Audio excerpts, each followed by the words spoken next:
Everybody heads up. Uh, Each speaker is allowed 3 minutes. We have a total span of 30 minutes. And we're asking before the meeting starts, and I'll wait a few minutes if you need it, the first 3 speakers on any one topic, and then the other speakers are not allowed to speak. But what you need to do is if you need time to pick out your 3 speakers, then now is your time to do that. Because we don't want to get somebody upset because they aren't getting a chance to speak when you've already had 3 speakers on the same topic. So I just want to be fair to everybody, and that's what our procedure states.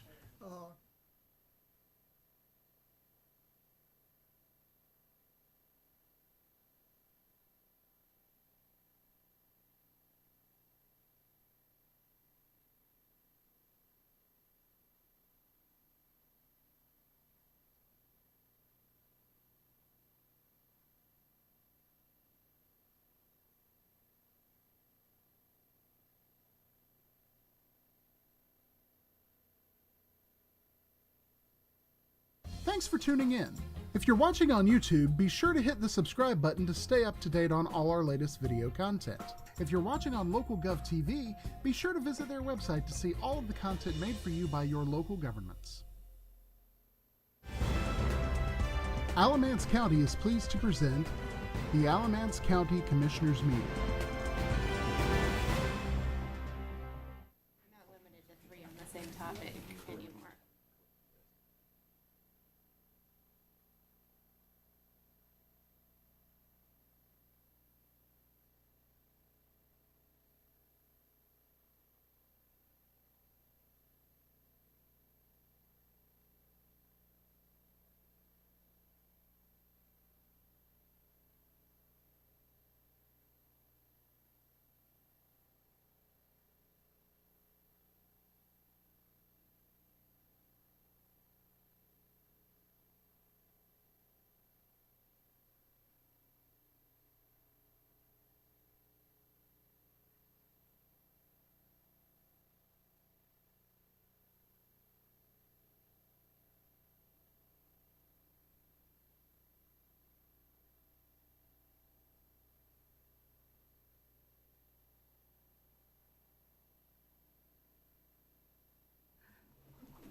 Now, I officially open the meeting.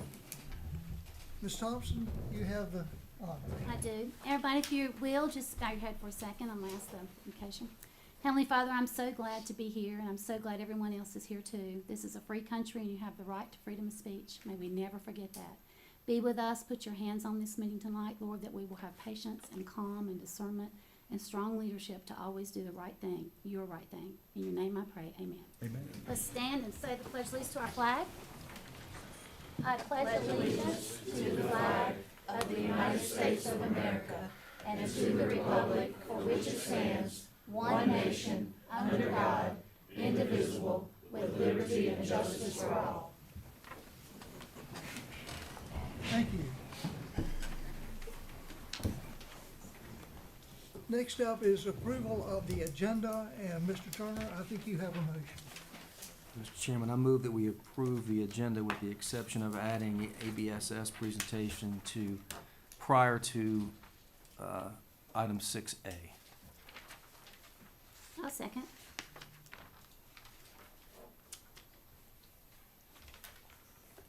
All right, his motion is that we put the ABSS on as an agenda item, and it be prior to 6A. 6A is the adoption of the budget, so we're allowing the school system, if this is passed, to make a presentation as an agenda item, not a timed item.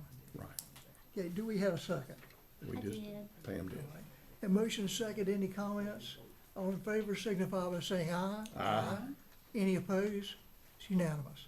Okay, so 6A is now ABSS.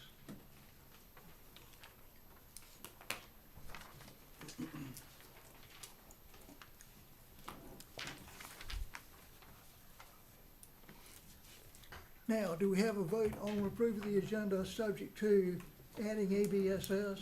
Motion to approve. A second. Mr. Lashley seconds. All in favor signify by saying aye. Aye. Any opposed? It's unanimous. Thank you. Okay, we're now down to public comments. And there are 12 speakers. Jim Etheridge.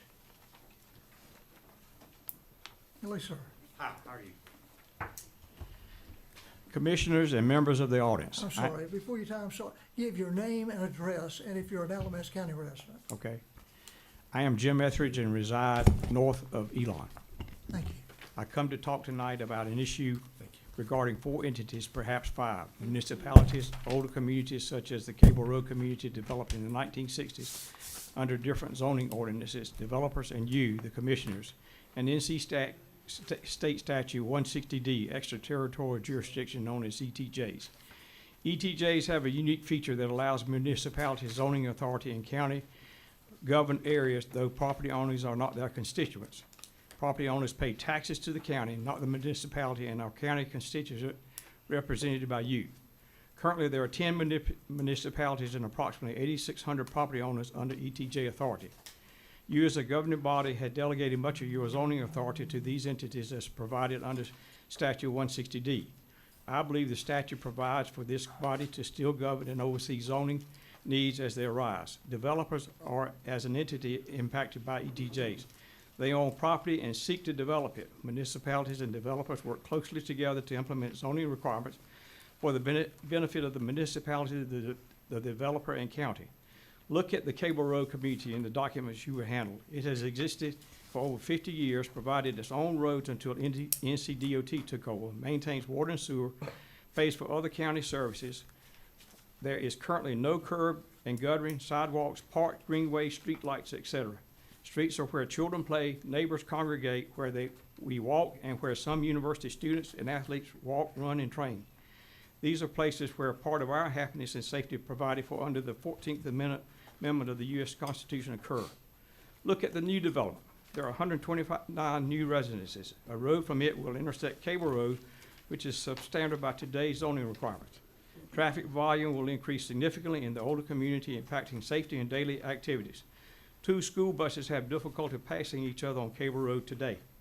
The new areas will have significantly improved services, water, sewer, curb, guttering, parks, greenways, sidewalks, streetlight, roadways provided by the developer, plus services such as police and fire protection provided by the municipality, all in line with new zoning requirements. Their integrity, happiness, and safety are cared for while ours is sacrificed.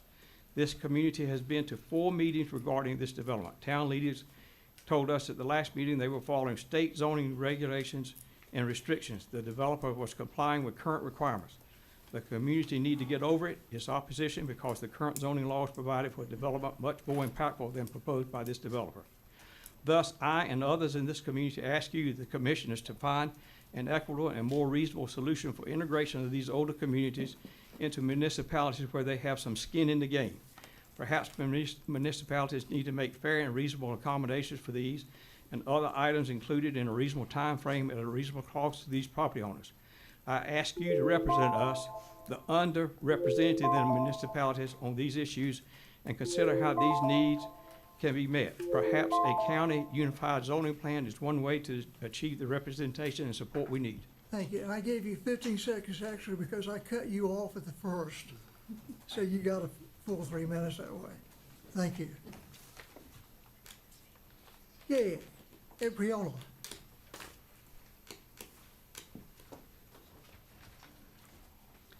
I'm Ed Priola. I live in Mebane at 747 South 8th Street. Good evening, Commissioners. It's great to be here on June 16th, celebrating freedom. In the interest of transparency, kindly let me note for the audience that I'm a candidate for the Alamance County Board of Commissioners. Now straight to the point. As a long-term taxpayer advocate, I once again urge this board to pass a revenue-neutral tax rate. When people are threatened by crushing inflation, eviction from their homes, it's not time to raise taxes.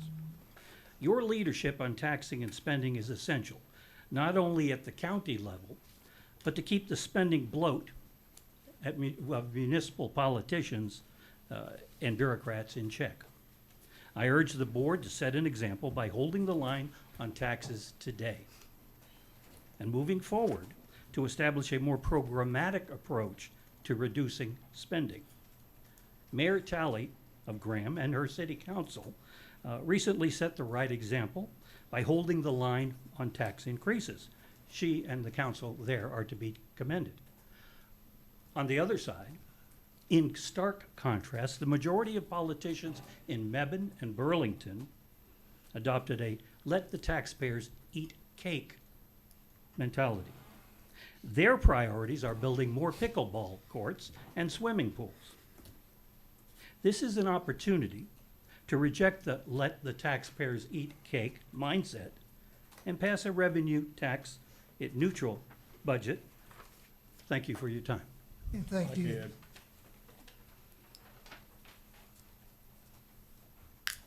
Dan Engel, you're new to this thing, are you? What did I tell folks? I didn't just ride into town on a mule yesterday. Which one of these seats did you have, Dan? Well, I had that one for 5.5 what I years, and I thought. had that one for about 18 months. So, I've sit as chair and vice chair, and, Mr. Chair, thank you for allowing me to speak, and the board members, thank you. I really appreciate it. As I come to you tonight, I just want to, talk about our working relationship. We have a great one.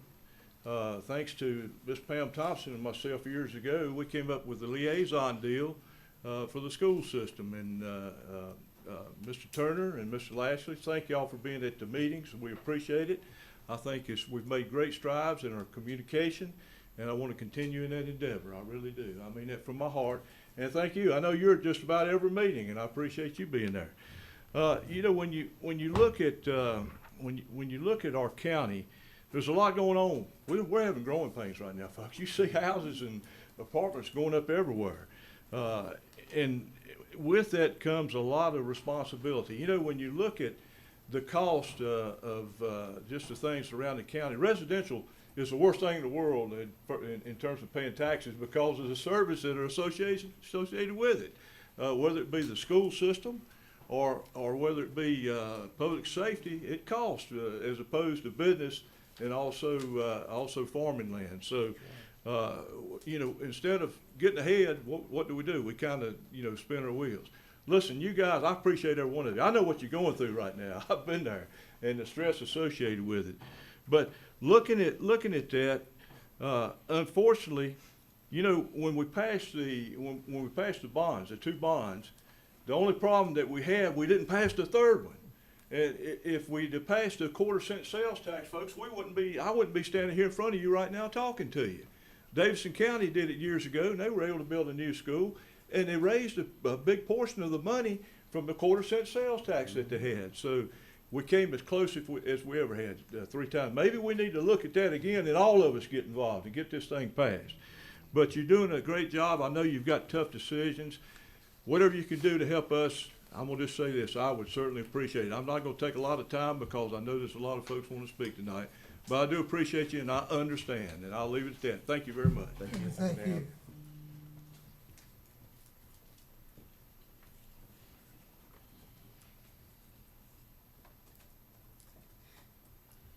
Is it Chris Crane? Yes, sir. Looks like, okay, yes, you're next. Good afternoon, Commissioners. This is becoming a regular thing, seems like. My name is Chris Crane. I'm a captain of the Alamance County Sheriff's Office. I've been a resident of Alamance County since 1997, and I live in the Boywood section of Alamance County. I'd like to talk to you tonight as a concerned citizen and employee of Alamance County.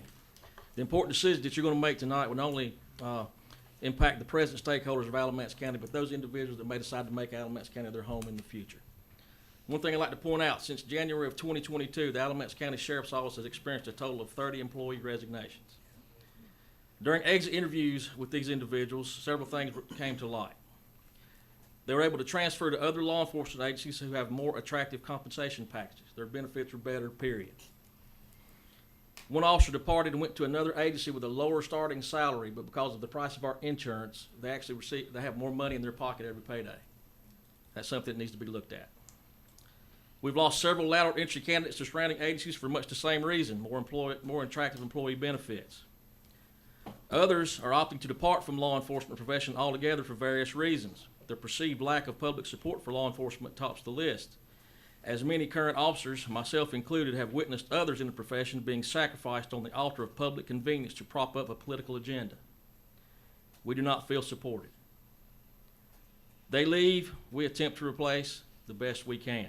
We currently have 60 positions open. It'll cost us $200,000 to fill those positions and outfit those officers. I'm sure that money could be used better in other places. The training division, personnel division, Alamance County Sheriff's Office has experienced increasing challenge in selecting and onboarding the right personnel to fulfill our mission. This problem needs to be addressed by you, the elected members of the Alamance County Board of Commissioners. We at the Alamance County Sheriff's Office will always endeavor to provide the best law enforcement services to the citizens of Alamance County. Without the proper funding and better benefits, this will become an increasingly more difficult task to accomplish. We need your help. Since 2017, the county has experienced an 8% increase in population and a 23% increase in new homes. With this increase in population and infrastructure comes the inevitable strain on public services. Law enforcement, emergency services, social services, and the school system are now, more than ever, being forced to do more with a whole lot less. Now, Commissioners, is not the time to go cheap, because as they say, cheap gets expensive in the long run. Thank you for your time. Thank you, Thank you, Captain. Chris. Henry Vines. You've never appeared before us either, have you?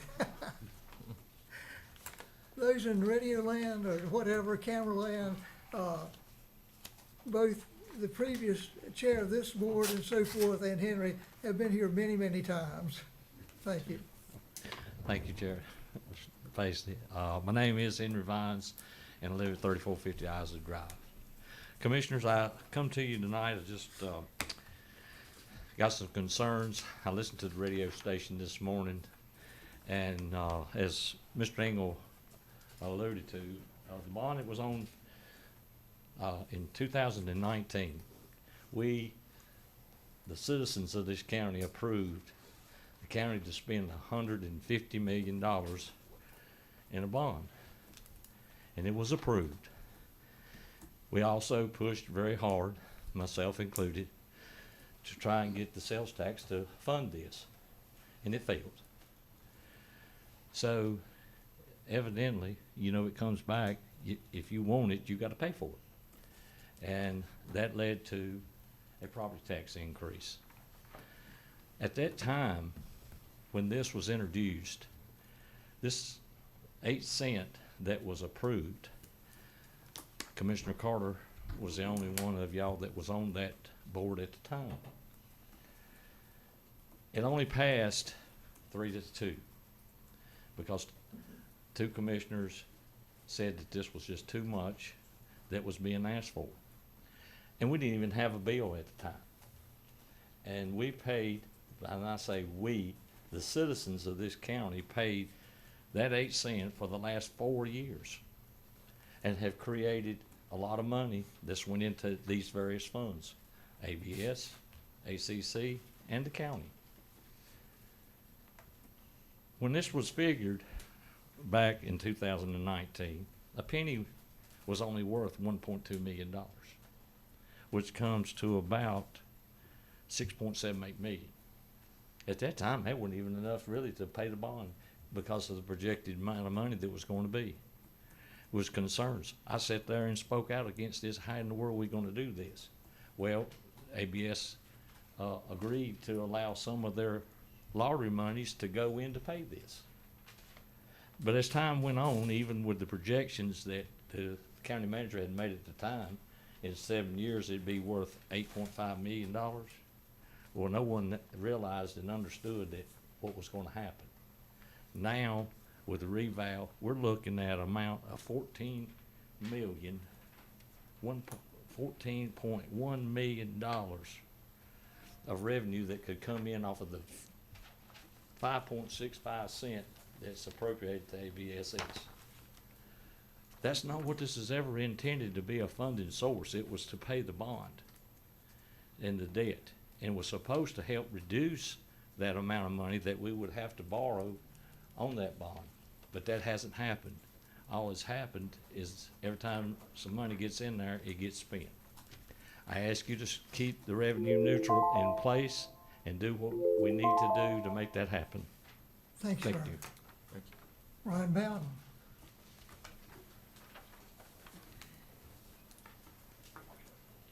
Mr. Chairman, I'd also like to recognize a couple of my school board colleagues, Ms. Donna Westbrook, Chuck Morris, and some, of course, Dan Engel. And then you have Superintendent Dan Butler, Roy Rogers, Deputy Superintendent, Les Atkins, our Public Information Officer. And we thank you. And Ms. Graves is not here. That's unusual. Ms. Graves She is under the normally- weather. Yes, sir, you're correct. She's normally always here. Yeah. Good evening, Ryan Bowden, Vice Chairman at ABSS Board of Education.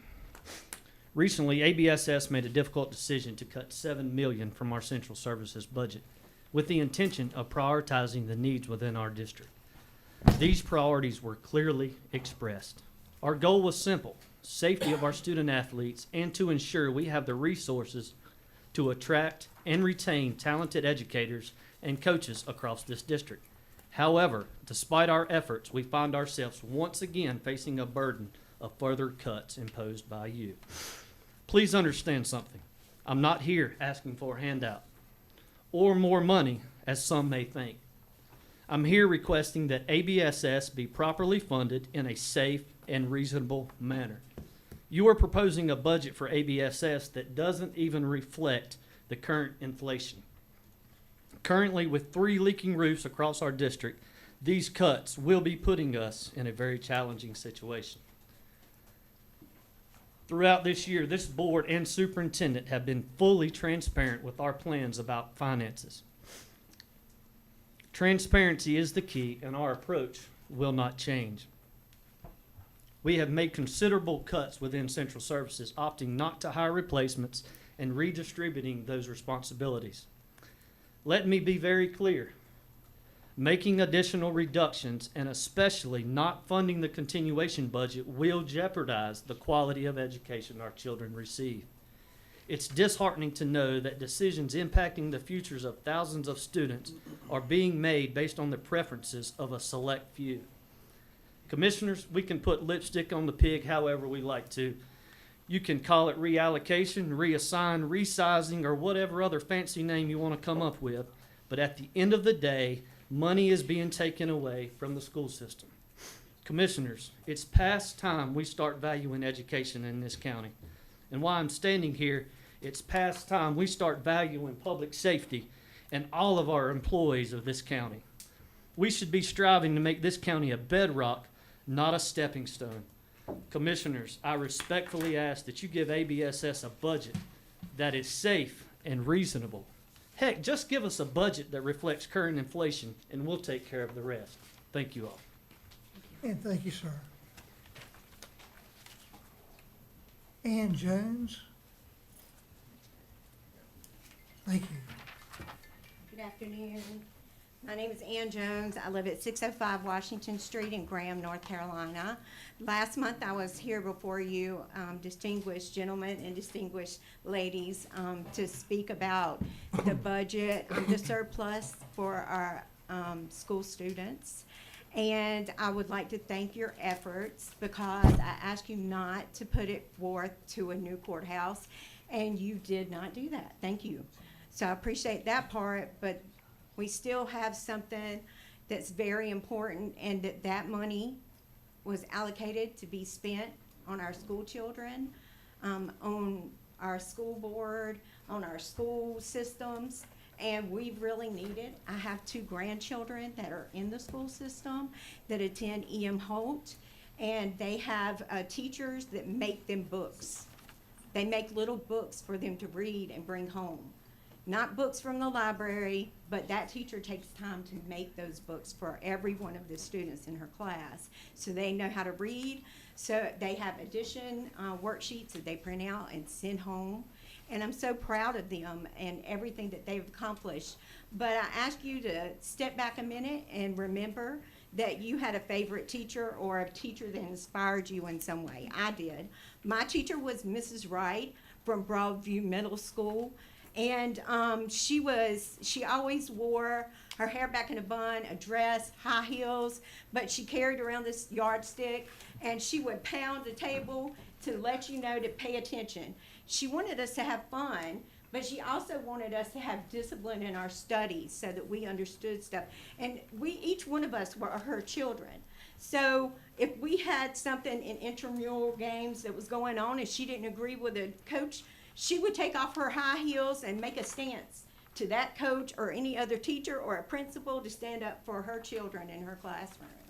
So I'm sure if you look back in the 4 corners of your mind, you can unfurl the same type of teacher that you admired and looked forward. And those children that are in that school are going to become your replacements.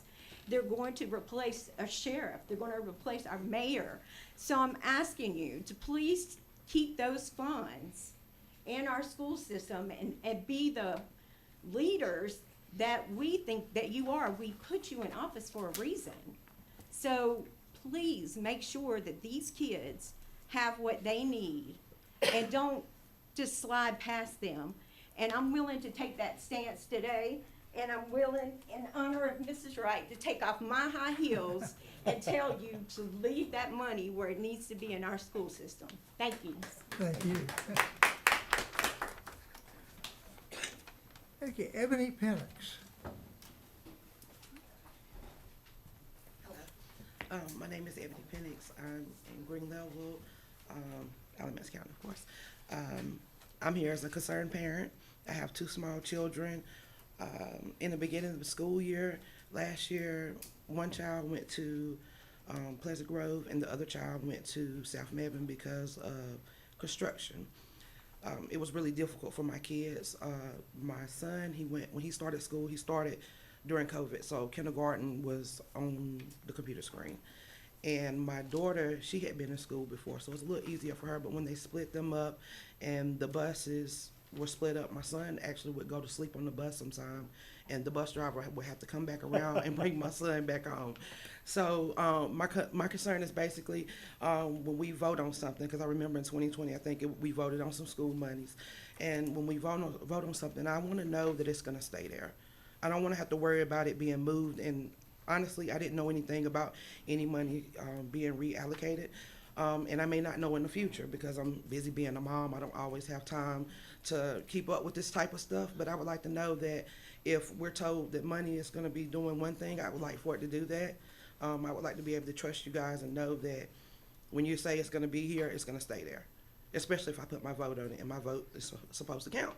And I want everybody to know their vote counts. So in order for them to know that it has to be, we got to be able to trust you guys. So I want to make sure my kids get a good education, and when there's money set aside for that, I just would like for it to stay.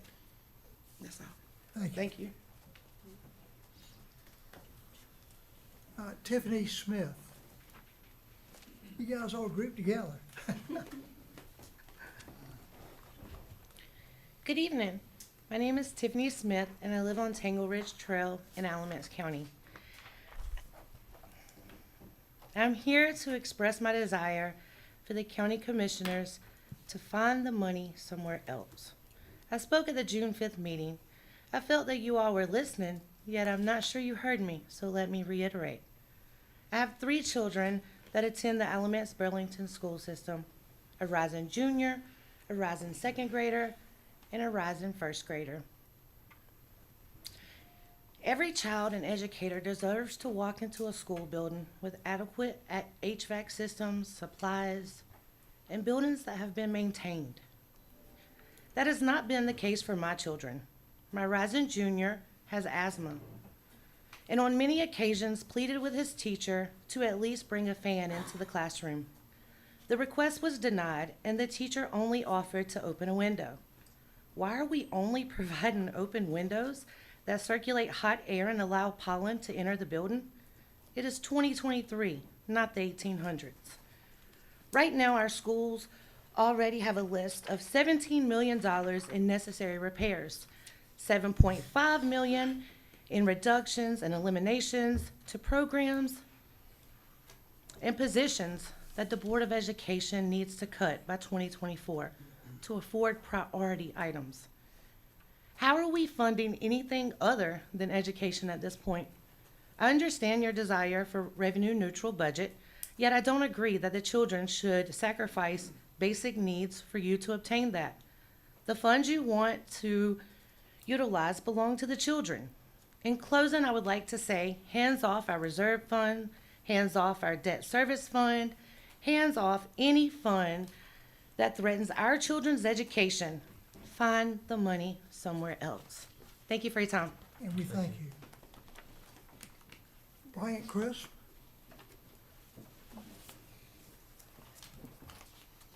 I hope you played some kind of sports at some point in your lifetime. Absolutely With your did. height. Yes, sir. Good evening. My name is Brian Crisp. I am a resident of Gibsonville, North Carolina. Speaking to you tonight as a resident of this county, as a proud ABSS graduate of Cummings High School, as an elected official in this county, and as a father who currently has children in the school system. I also have one son that graduated in 2020. I'm here to thank you for hearing our demands to not use the debt service funds for renovating the courthouse.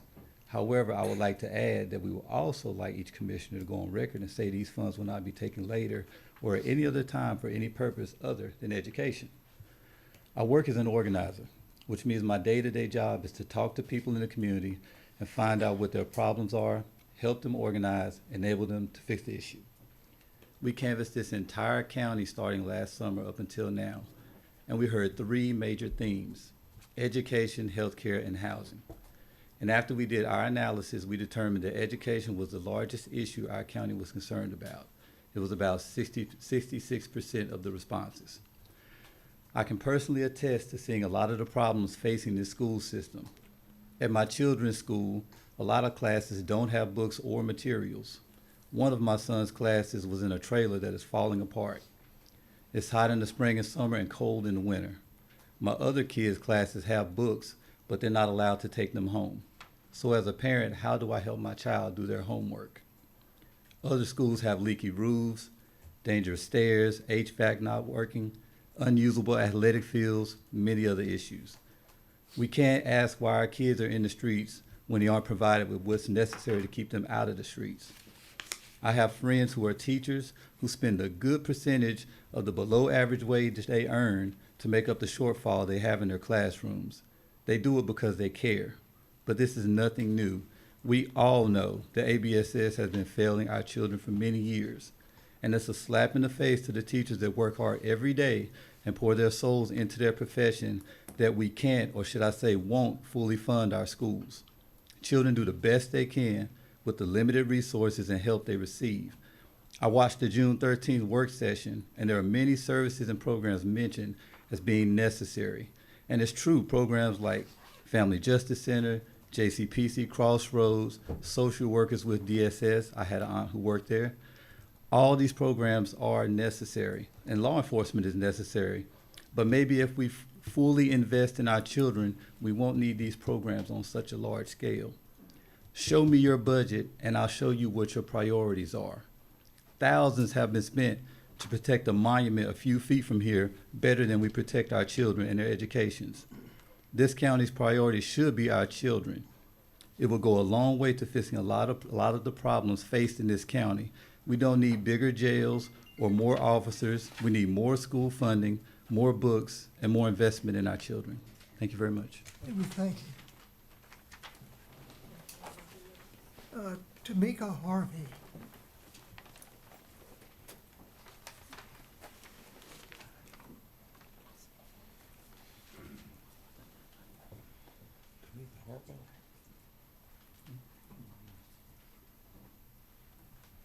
Good evening. Did I pronounce your name correctly? Yes, you did. Thank you. Pronounced it correctly. My name is Tamika Harvey. I live at 733 Grover Lane. I am a resident of Burlington and Alamance County. Good evening, County Commissioners. Today we're here again, not asking but demanding that you do not touch the reserve funds. Maybe you read or didn't read that school breakfast and lunch prices would be increasing the next school year due to the labor costs or the labor increase and the increase of food prices. Now, when you read an article like that, it's no way we should be in here asking you not to touch the reserve funds, because it shouldn't even be a question. How is it that we continue to take away from our students and still expect them to excel? We can't even pay school workers enough money without it affecting our kids. The question you should ask yourself is, do we really care about what would happen by taking this money away from the school's reserve funds? What would it really do to our schools? The demand is that you don't touch the reserve funds. Keep a revenue neutral budget. Hands off reserve funds. Hands off debt service funds. Hands off all funds that threaten education in Alamance County. Thank you so much. Thank you. Barry Joyce. I kept looking for you, and you were hiding behind the podium. I look like a golfer, not a speaker. I was just sitting here listening to all this, and you got a way to fund all this. You got a way to fund everything that I've heard asked for here tonight, and I can't believe you don't see it. You don't see it, and you should see it of all people. I'm gonna give you a couple examples in your reevaluation. Lowe's Home Improvement Center. At the last valuation, not the one you just did, was valued at $6.2 million. Okay? Which is way too low for Lowe's. Way too low. I'd buy it right now. Call if I'll give them a check. But then in your reevaluation, you valued it at 6.8. You know what that does? They paid $41,000 in property tax last year. You know what they're gonna pay in the new year? Your new revenue neutral rate? They're gonna get a discount of $11,000. Their property taxes are going down. Why is that? Why is that happening? You think this evaluation you did is a piece of crap? It's a piece of junk. I've talked to business people all over this town. Their prices didn't go up. That's why you don't have a bunch of business people in these appealing. You don't have farmers appealing, do you? You don't have them coming in here, do you? You know, Henry, I heard you say the other night, you'd like to keep it revenue neutral. Well, I bet you would. I bet you would. Because you're going to get a tax decrease of 10 or 11 cents. Isn't that right? 20 cents. There you go, bud. That's right. That's exactly right. You only have to make $1,000, sell one pig a year to declare your property a farm. One pig. But you can own 800 acres? Come on, guys. Your head's in the sand. You're taxing the homeowners to make up the discounts for the farmers and the businesses. When you can tax the people, everybody, every category that you got, you could have raised the valuation 50%, left your rate at 43-cent revenue neutral, and nobody would have had a tax increase. Not one person, not one house, not one business, Not one farm. But you know what? And people would have been happy. And then they wouldn't feel so bad about you saying, well, we need an extra 3 or 4 cents to meet the sheriff's department needs, to meet the education needs. They could live with that. But you didn't do that.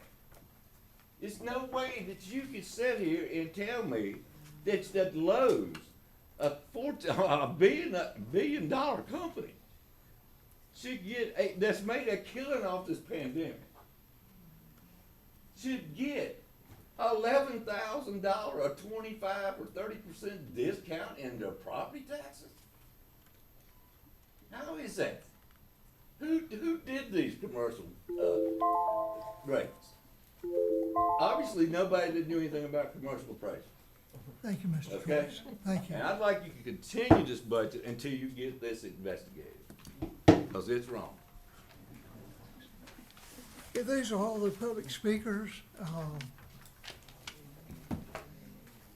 we now go to the consent agenda. Do we have a motion? Motion to approve. Second. We have a motion and a second. Any further discussion? All in favor signify by saying aye. Aye. Any opposed? It's unanimous. Thank you.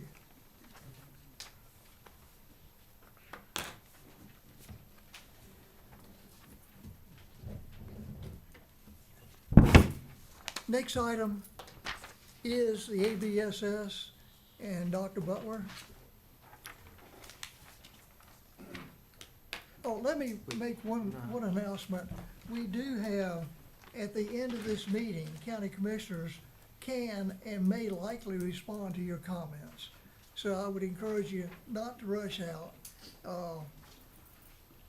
So hang on and see what happens, but allow the county commissioners to respond at the end of our agenda. Thank you. Thank you, Mr. Paisley. I don't think anyone can outdo Barry Joyce after that speech, so I'll try my best, though.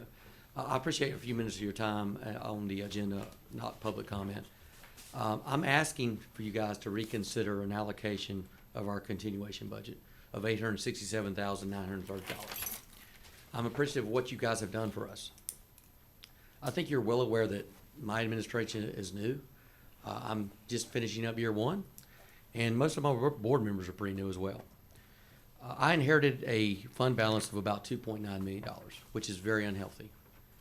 And what I didn't know at the time was that more was going to come out of it because of contractual obligations made by previous administration. I've made $7.5 million worth of cuts since I've been in my office. There's not much more to cut except for people and specialty programs such as art and music, and we don't want to go there. And I certainly don't want to send people to the house with no job. That's not going to help our economy right now. My Board of Education also had some priorities as well, such as athletic trainers, increase of teaching supplements, and coaching supplements, who have never had a raise as I can recall. We were once in the top 10. Mr. Turner and I have had a conversation about that, trying to get back in the top 10. I think we're 13th in the state right now in teacher supplements, which doesn't sound too bad, but when you're in the middle of Orange and Guilford and Wake nearby and Winston-Salem, we have to be very competitive. So the 1% increase is very valuable to our teachers right now, and that is in the budget. And if you'll remember, back in January when we met, that was some items that Ms. York and I talked about that potentially you guys could help us with. And Ms. York has said time and time again that your obligation is capital, and I do respect that. And I took that to heart, so I found the money to find the 1% increase for teachers, the coaching supplement increase, and also the athletic trainers. All of that together is about $1.9 million. I don't want to have to go back on my word and cut that. And I won't have to if you can help me in ABSS with 867-930. That will fund our continuation budget, which includes things such as this. Charter school increases, an additional SRO at our new high school, at Southeast High School, a custodial contract at Southeast High School, and a classified step increase. So all of our employees know that they're valuable to us. Those things cost money, and that continuation budget must be in place for all those things to happen. So really what I'm saying is this: I can cut the athletic trainers and teaching supplements and coaching pay increases. I could do a RIF and send some people home, or I could stand here and ask you for 867-930. So I'll be glad to try to answer any questions. And I will say before you ask any question, we're by no means perfect. Have there been some spending in the past that shouldn't have been done at ABSS? I think so. I cut $7 million. Remember, I was with ABSS for 17 years before I went away to be a superintendent. I know. But don't blame me and my current administration for things that have been done wrongly in the past. Thank you. Yes, sir. Who wants to start? Questions? I'm okay. You want to start? I'm okay. Mr. Carter? I've got a question. We discussed in the budgeting process funding the SRO for the new high school. It's in our budget. So that's already in our budget Correct. to fund to the ABSS. According to my finance officer, that is a line item that's not been funded. A new Let's SRO. clarify that. Okay. Has it been funded? Yes, we funded it as part of our current expense allocation. So it's a contract that we have with ABSS for that position. Correct. Okay. I will have to disagree based on my information in front of me, but you're the boss right now, so okay. Well, Let's keep moving. they're the boss when it comes to the finances, but I have seen the budget and it has been funded. Okay. We are according to Fox National News several months ago, we were the only county in the entire United States to have SROs in every single school. I don't know if that's still It's current or not true. It's not true. And I'm Yeah, not I wish disputing- it were true for us, but it's not true. I'm not disputing what Yeah. you're saying at all. I'm just saying that was on national news. Yeah. And we do have an SRO in every single school. To my knowledge, our budget's not showing that, but you're saying there's a contract in play with an Right. additional SRO with cost of living at Southeast. Apparently, there's a contract that we have where we get reimbursed for the expenses from ABSS and perhaps. Through the grant. Okay. But that's I'm not not sure how you guaranteed. fund it on your side. Yeah, that's but- not guaranteed. So I will stick to my numbers for now, when I'm asking for 867,930.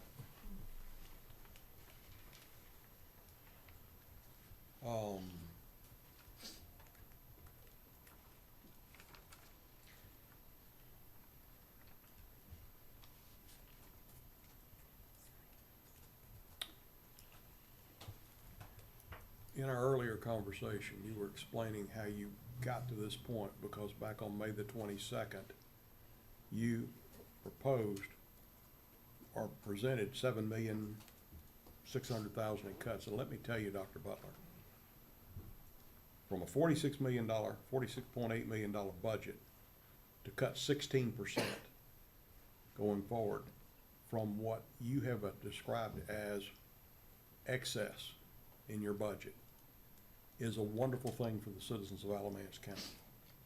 And you have had our support. I feel fairly confident that you've had our support all the way as you come in trying to do your job here. That's amazing, 16% in savings for the citizens of Alamance County. On that vote,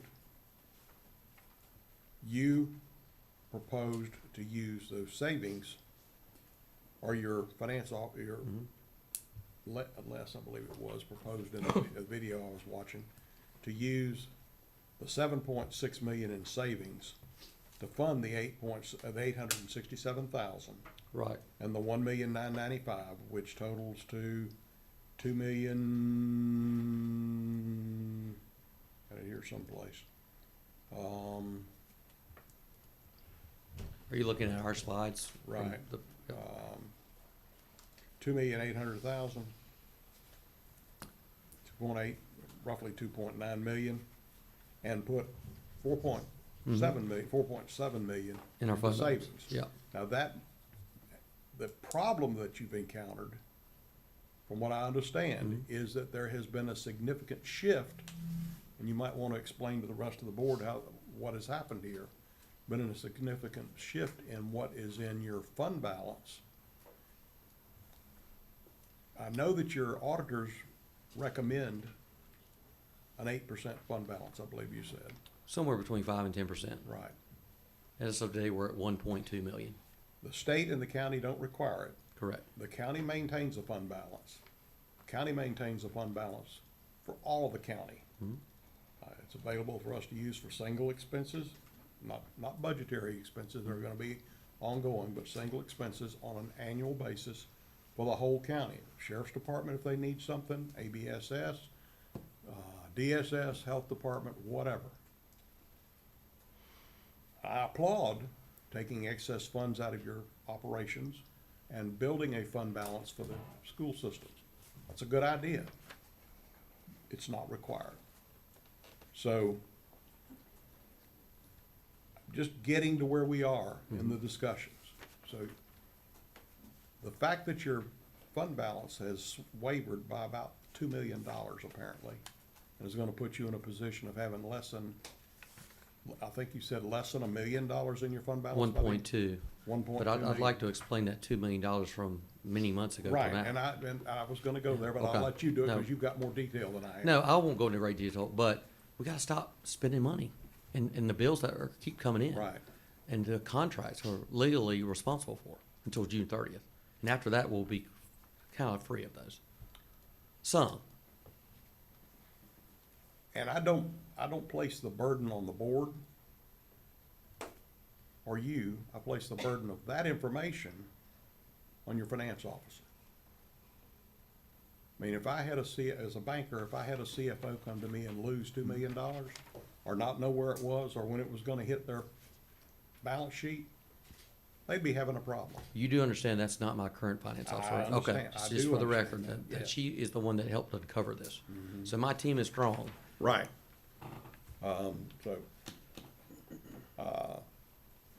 What we're faced with right now is trying to solve a problem and trying to come up with an addition to our attempt to reach as close as possible a revenue neutral budget for our citizens, which means some people are looking for revenue neutral, some people want us to spend money. That's what always happens. I mean, I don't think we've ever come into a point where we're not in a situation where Just, there's an element that want to spend it, an element that want to save it. just, I shudder to think where we would be if I were not fiscally conservative. Oh. And where we would be with not the $7.5 million in coverage. Absolutely. We'd be broke, we'd be in the red. I agree. And I just ask that you take that into consideration. Even Ms. York said on the phone that this is not an educator-friendly budget. No. It's not. I'm asking though for 867,930 to make us be able to float and survive while we continue to clean up our current budget. That's all I have. Ms. Thompson? Just thank you, Dr. Butler. I appreciate you more than I you know. apologize for being so hoarse. I know. We were yelling and fighting last night, so that's what I it know. is. It's all your fault. We're both cheerleaders.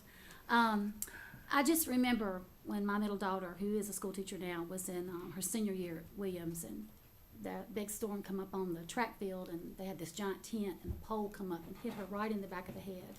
And you could feel the concave in the back of her skull. We had to go to a pediatric neurologist. It was a long thing, but she got a concussion. And that's not something that just goes away. I can remember Dr. Moffitt, when I was on the board with her, was very strong being a pediatrician and having athletic trainers to make sure that can be identified on the field. We watched a Buffalo Bills player die on the field, and if not for athletic trainers, he wouldn't be back at practice this week.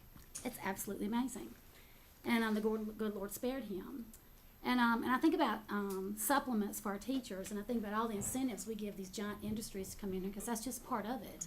What are you going to give me if I bring this to you? And it's the same principle with a teacher. What are you going to do for me if I bring my education expertise and put it in your classroom to lead your children? Instead of you being so short like we see across our country. And I read today where 10% of all high school students attempted suicide in 2021. That come out of the North Carolina Child Fatality Task Force that I served on for 6 years. That's big stuff, and that's just what is known and what's been in the stats. You don't know if that's all of it. We've got mental health issues, and we've always had them, but now sometimes during politics, 1 year it's human trafficking, 1 year it's opioid crisis, then it's mental health. They're all the same thing. They all affect the same people. I work with that every day. And I often think, what if we just cut athletics? I wonder how that would go over. Because, you know, you got coaches that have been working for hardly nothing. I don't know if they've ever had any kind of raise or anything, and that's a real passion. and a real commitment, because they know what part of a life that changes, you know. I mean, we had to stop that during COVID, and I thought, oh, this is going to be devastating to young people. And we just, it always seems to come down to kids. And we adults are responsible for things that children do, because they're not wise, they're not mature, they make choices, we've seen that. And we have to learn from those choices, all of us do. So I can't support my school system enough when it comes to bare necessities, because I don't want just fill-ins. You just don't get somebody to teach a Sunday school class. You get somebody who wants to teach a Sunday school class. I taught the 4th grade at my church, and I had 18 boys and 6 girls. I was in like North Korea, because they were going to eat me every week, but you have to be on your game, and that's what a teacher does. And that's the most important thing, because all these incentives we give all this industry has to have a workforce that our school system prepares these kids to grow up to be. So it's all connected, whether we like it or not. So I just want to make sure that we give the tools for our teachers to do the same while we are supporting our teachers, like DSS, same thing. It's all the same principle, and because they're all connected. I think, you know, teachers are front end people. They're right there in the classroom every day, and we don't know what they face with what kids face at home and bring to school with them. We are seeing the outcomes of juveniles and the decisions they're making, deadly criminal. So I'm just glad you're here, Dana. I know how you are. I know your character. Your board's behind you. If I was on your board, I'd be behind you, and I'm still behind you. So thank you. Thank you. Mr. Lashley. Thank you, Chairman. Thank you, Superintendent Butler, for being here tonight. I actually appreciate the fact that you're here speaking up for your crew. But I have a few questions. I expected that. You know, I heard a lot of things here tonight with the people talking. Did you hear the lady who spoke about her daughter, who she asked the teacher for a fan for her room because the HVAC wasn't working? Mm-hmm. I wonder if she knows that your school board took $10 million out of that program and gave it to the employee. I will say that was federal money that they gave us, not you. I understand. Okay. Okay. And that was So, previous administration since- as well. Since you bring it up, Yep. I'll ask you a question. Okay. You know, personally speaking, I like the way you were able to acknowledge exactly where that money came from. That's awesome, and I'm so happy that you have your finger on the pulse there.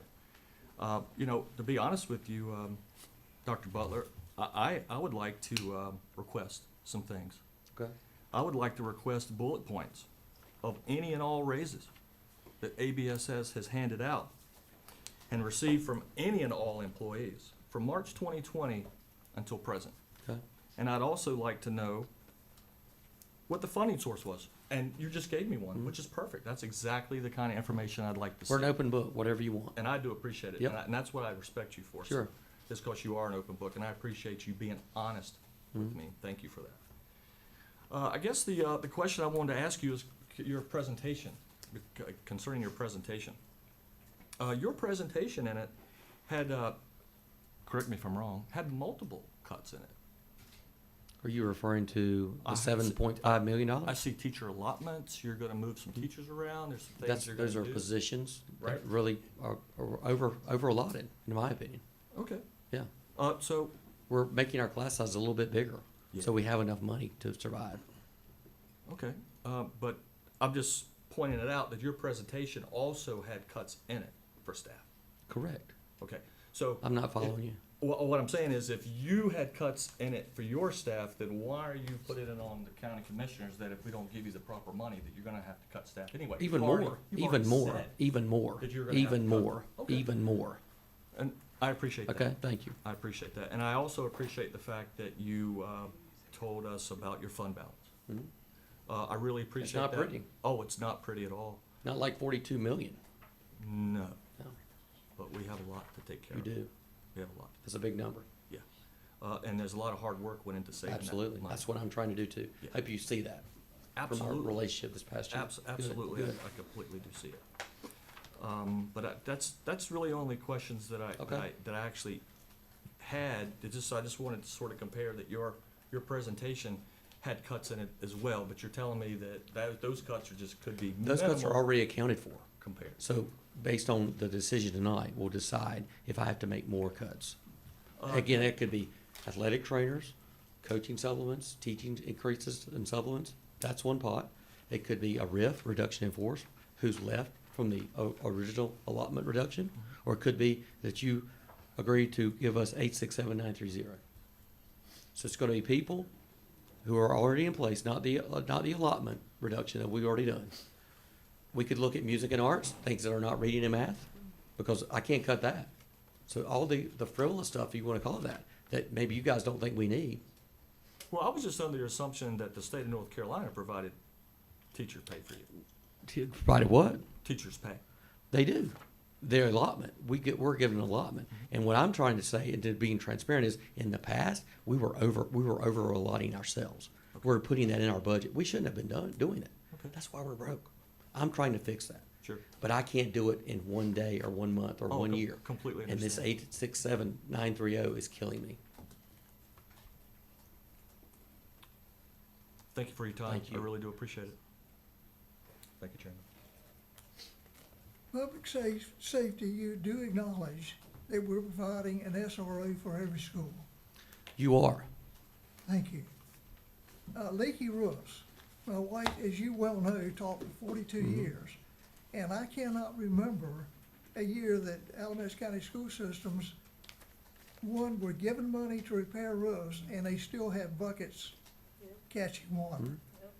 They simply allotted monies for purposes that were not. County commissioners give you money, and I don't mean you. You were not. You were here as a teacher. You were not here as a superintendent and not in the head leadership position.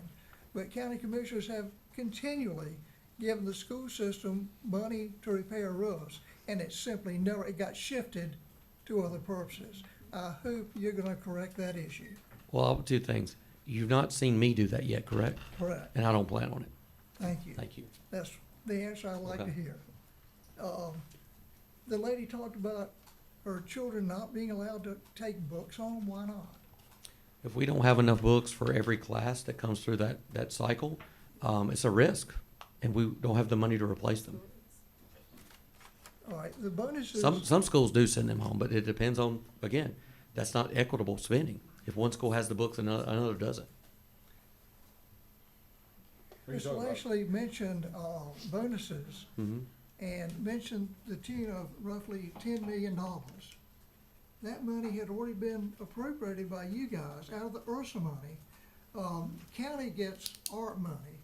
Same thing, it's all the COVID money. The county, they simply call it URSA money. Same monies from the federal government. You had designated that for HVAC systems. I did not. Well, you did not. Again, I But the cannot school- control what happened Yeah, before the me. school system itself Yeah. took that $10 million, and the lady talked about opening windows and no fans. You had the money, I don't mean you, the school system had the money, $10 million, to replace or fix those HVAC systems, and simply did not do it. Mr. I hope you're gonna, Mr. Paisley, we gotta bury the hatchet on that. I'm not gonna act that way. Please don't treat me based on what someone else has done. Moving forward, nothing but transparency. yeah, I just, I'm really concerned, those URSA monies are for capital expenses. Correct. And I question, in my mind, whether school bonuses, it's your audit, not mine. There are different pots of monies for ESSER funds. They expire soon. We've tried to exhaust every penny of that to be good stewards of that money too from the federal government. You Should that guys- money have been used for bonuses? I Yeah. can't speak to that, I was not here. But if it were portrayed to you guys as HVAC money, That's what we were told. then you guys should have had a conversation with whoever was here before me to talk about why that wasn't gonna happen, or to be convinced that it needed to happen. We didn't know it was not gonna There you happen go. until the bonuses. It was took discussed place. in your board meeting. Was I there? Don't think so. Okay. Dr. Merrill. So I can only say I cannot hit rewind. If I could hit rewind, I'd look a lot different. Because I'd use that button for other things. But I can't.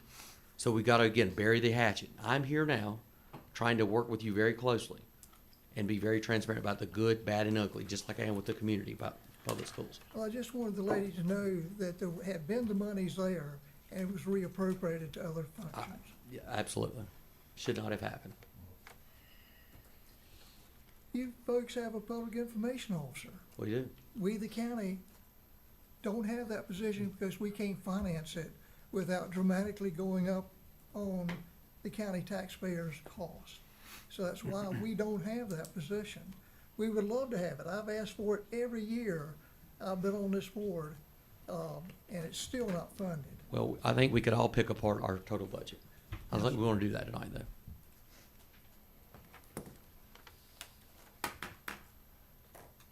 Final point, I think, and I Okay. hope. May the 17th, you appeared before this board and said, I like the budget. Now, my words, not your, this is not a quote. And we can find the difference for trainers, coaches supplements, things of that sort, that you're now coming back to us for at the last minute.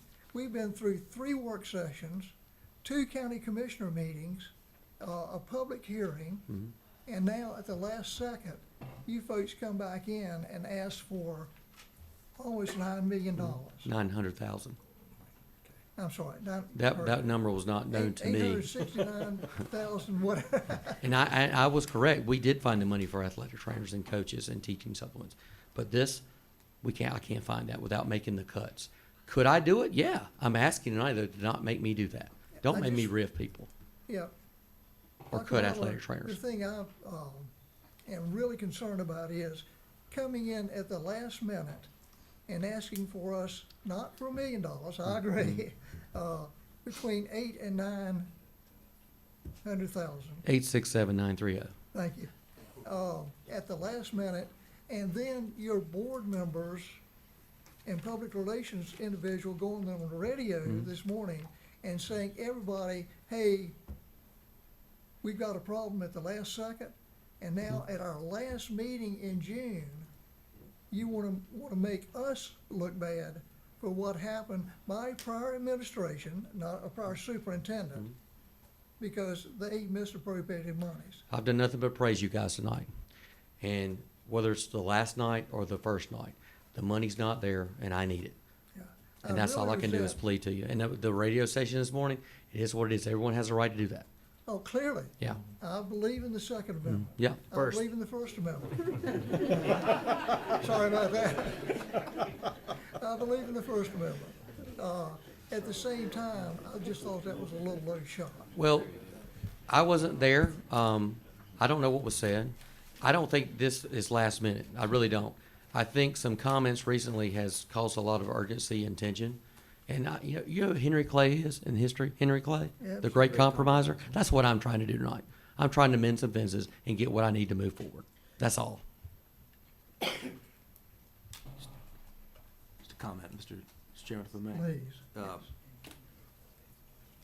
I mean, there's obviously a lot of history between our board and the Board of Education in this county, just like I'm sure any other county. We have different roles, we have different responsibilities. You know, there's history between our board and your board over the last 2 years. I think the focus ought to be not that, but where we are right now. Well said. And what I'm hearing from you, Dr. Butler, is we can either help you with this money in order to get teacher supplements, athletic trainers, and a supplement for coaches. Correct. But we cannot. That's it. And if we don't, then you don't get all those things. Then I'll make some decisions on my end. You Right. have some decisions on Yeah. it. I campaigned on a teacher supplement. A teacher Yep. supplement is important for the reasons that you mentioned. Last year, we talked a lot about athletic trainers. That was not in the budget. I think over some conversations that our board had with your board before you got here last year, there could have been an attempt for you guys to get athletic trainers within your budget. I think when you got here, you realized there wasn't enough money to do that. Correct. That's correct. But it was part of the conversation, and it didn't happen. The community, I think, has evolved to a point where athletic trainers are expected, and I had supported that. Coaches supplements. I mean, I was in your board meeting where you had, I think, up to 10 Yeah. Public comment. coaches from from ABSS provide comments about how that was needed, that they're not doing it for the supplement, and yet it's been a long time since they've had one, and that sure would help. I think we ought to find a way to make this happen. Let me Appreciate finish that. my remarks, please. Okay.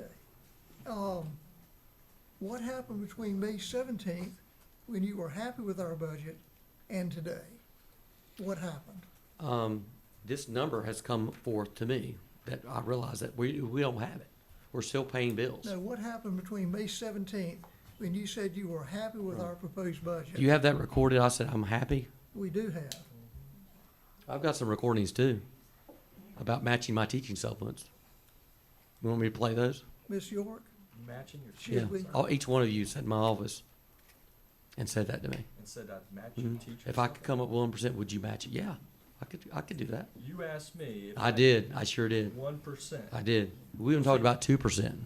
Your 1% is not 1% though, sir. 1%. Your 1% is 10%. 1% is $1.3 million. Exactly, and it ain't 1%, sir, it's 10%. No, it's not. You're currently already getting a supplement of 10 and a half. An additional 1% is $1.3 million. Exactly, but it's not 1%, sir. Okay. It's Okay. 10%. We'll have to agree to disagree. Okay, it's basic math here. If you have 10 and you multiply it by 1, that's 10%. I understand. It's not 1%, and that's what,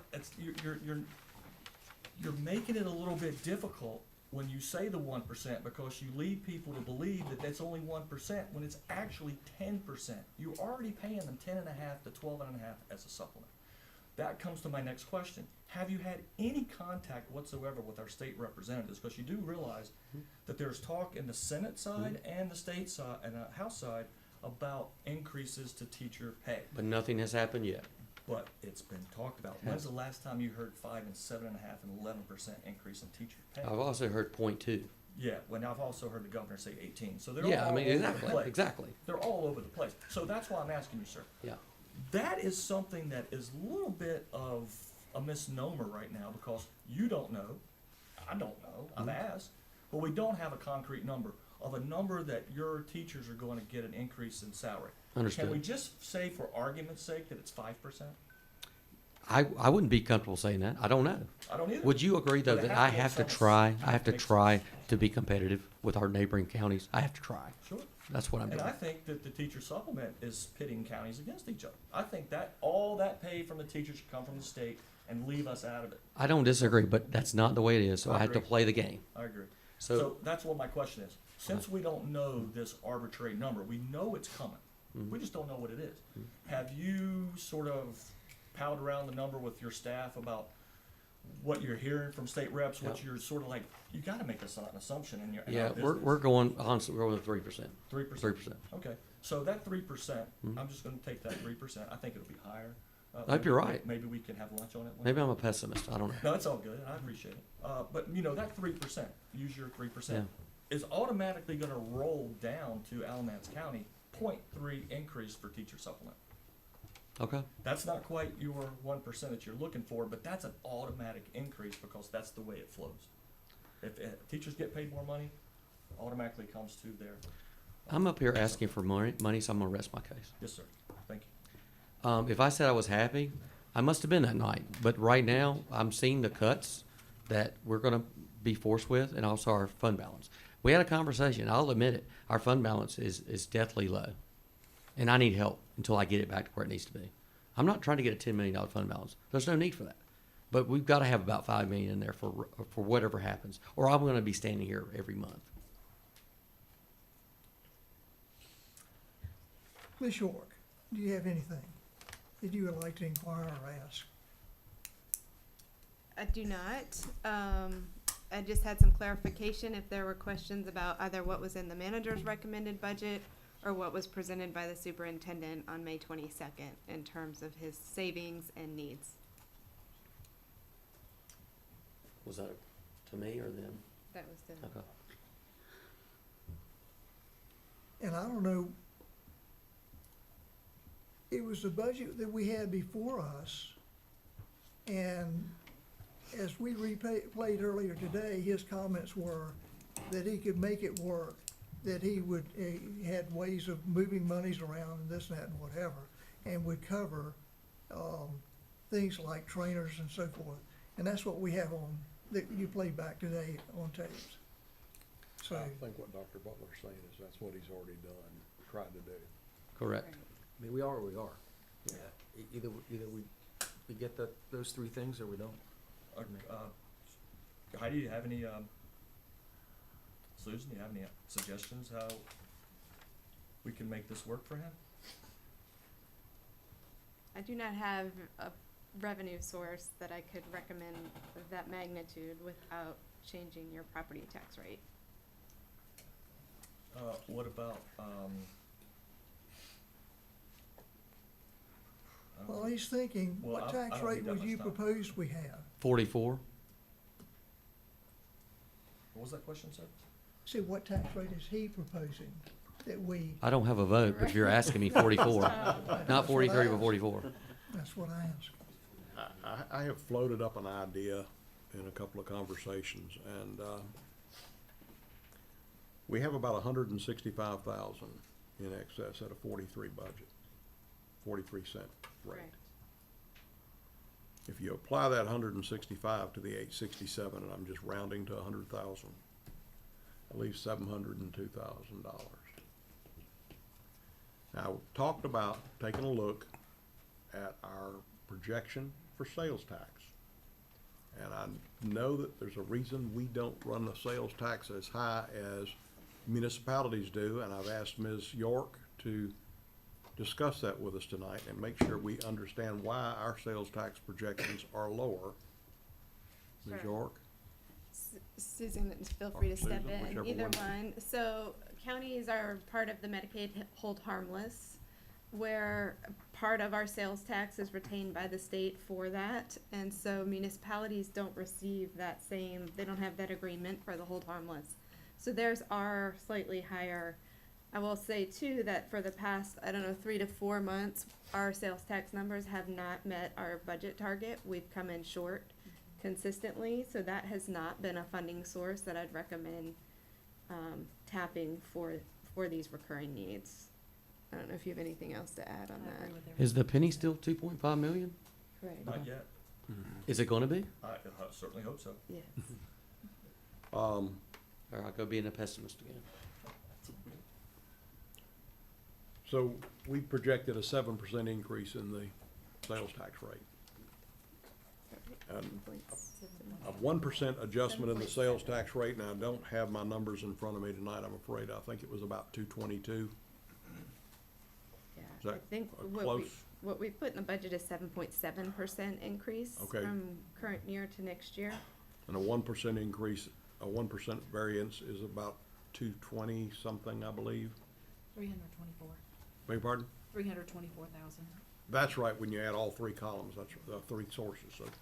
So a 2-cent increase in that projection would take us to, what'd you say, 324, so that would be 324, so 648. 650 I hate to roughly? jump in here. Are we talking about sales tax? Yes, Right. sir. Shit. Carter? Just let me finish. Okay. 650, so we're within $50,000. Now, one of our favorite news sources has been fond of attacking our county manager because she was lower on the sales tax projection than some of the municipalities. Now, maybe they have a reason to understand why she was being so conservative, and they are normally fairly desirous of a conservative outlook.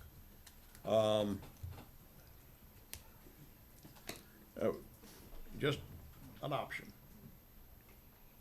We got 165 from the excess at 43 cents, and either fund it 702 from the sales, from the fund balance, or fund it with an increase in the projection on the sales tax, which is, if she's right, it will come out of the fund balance anyway, because that's where we'll balance the budget. Right, Ms. York? That's correct. So,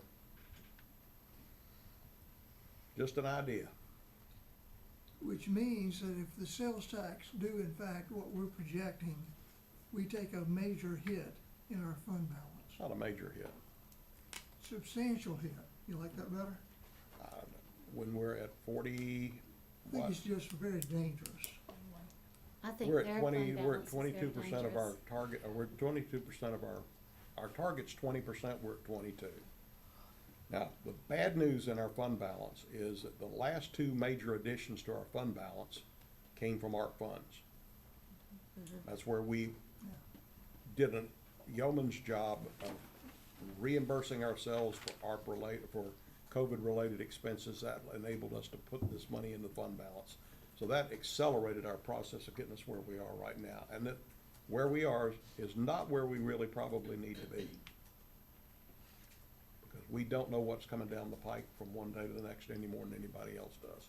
And as I pointed out earlier, our fund balance is the county's fund balance. It's for every department. We have a major issue, a major expense come up, that's what it's for. So, I don't like taking $702,000 and spending it on something that I don't have to, but the school system, Dr. Butler and his current management team have done a yeoman's job of projecting forward savings. This didn't come out of that, they didn't save that money this year. Correct. And that's obvious in their fund balance issue. Anybody that can save 16% out of their budget deserves some benefit to that.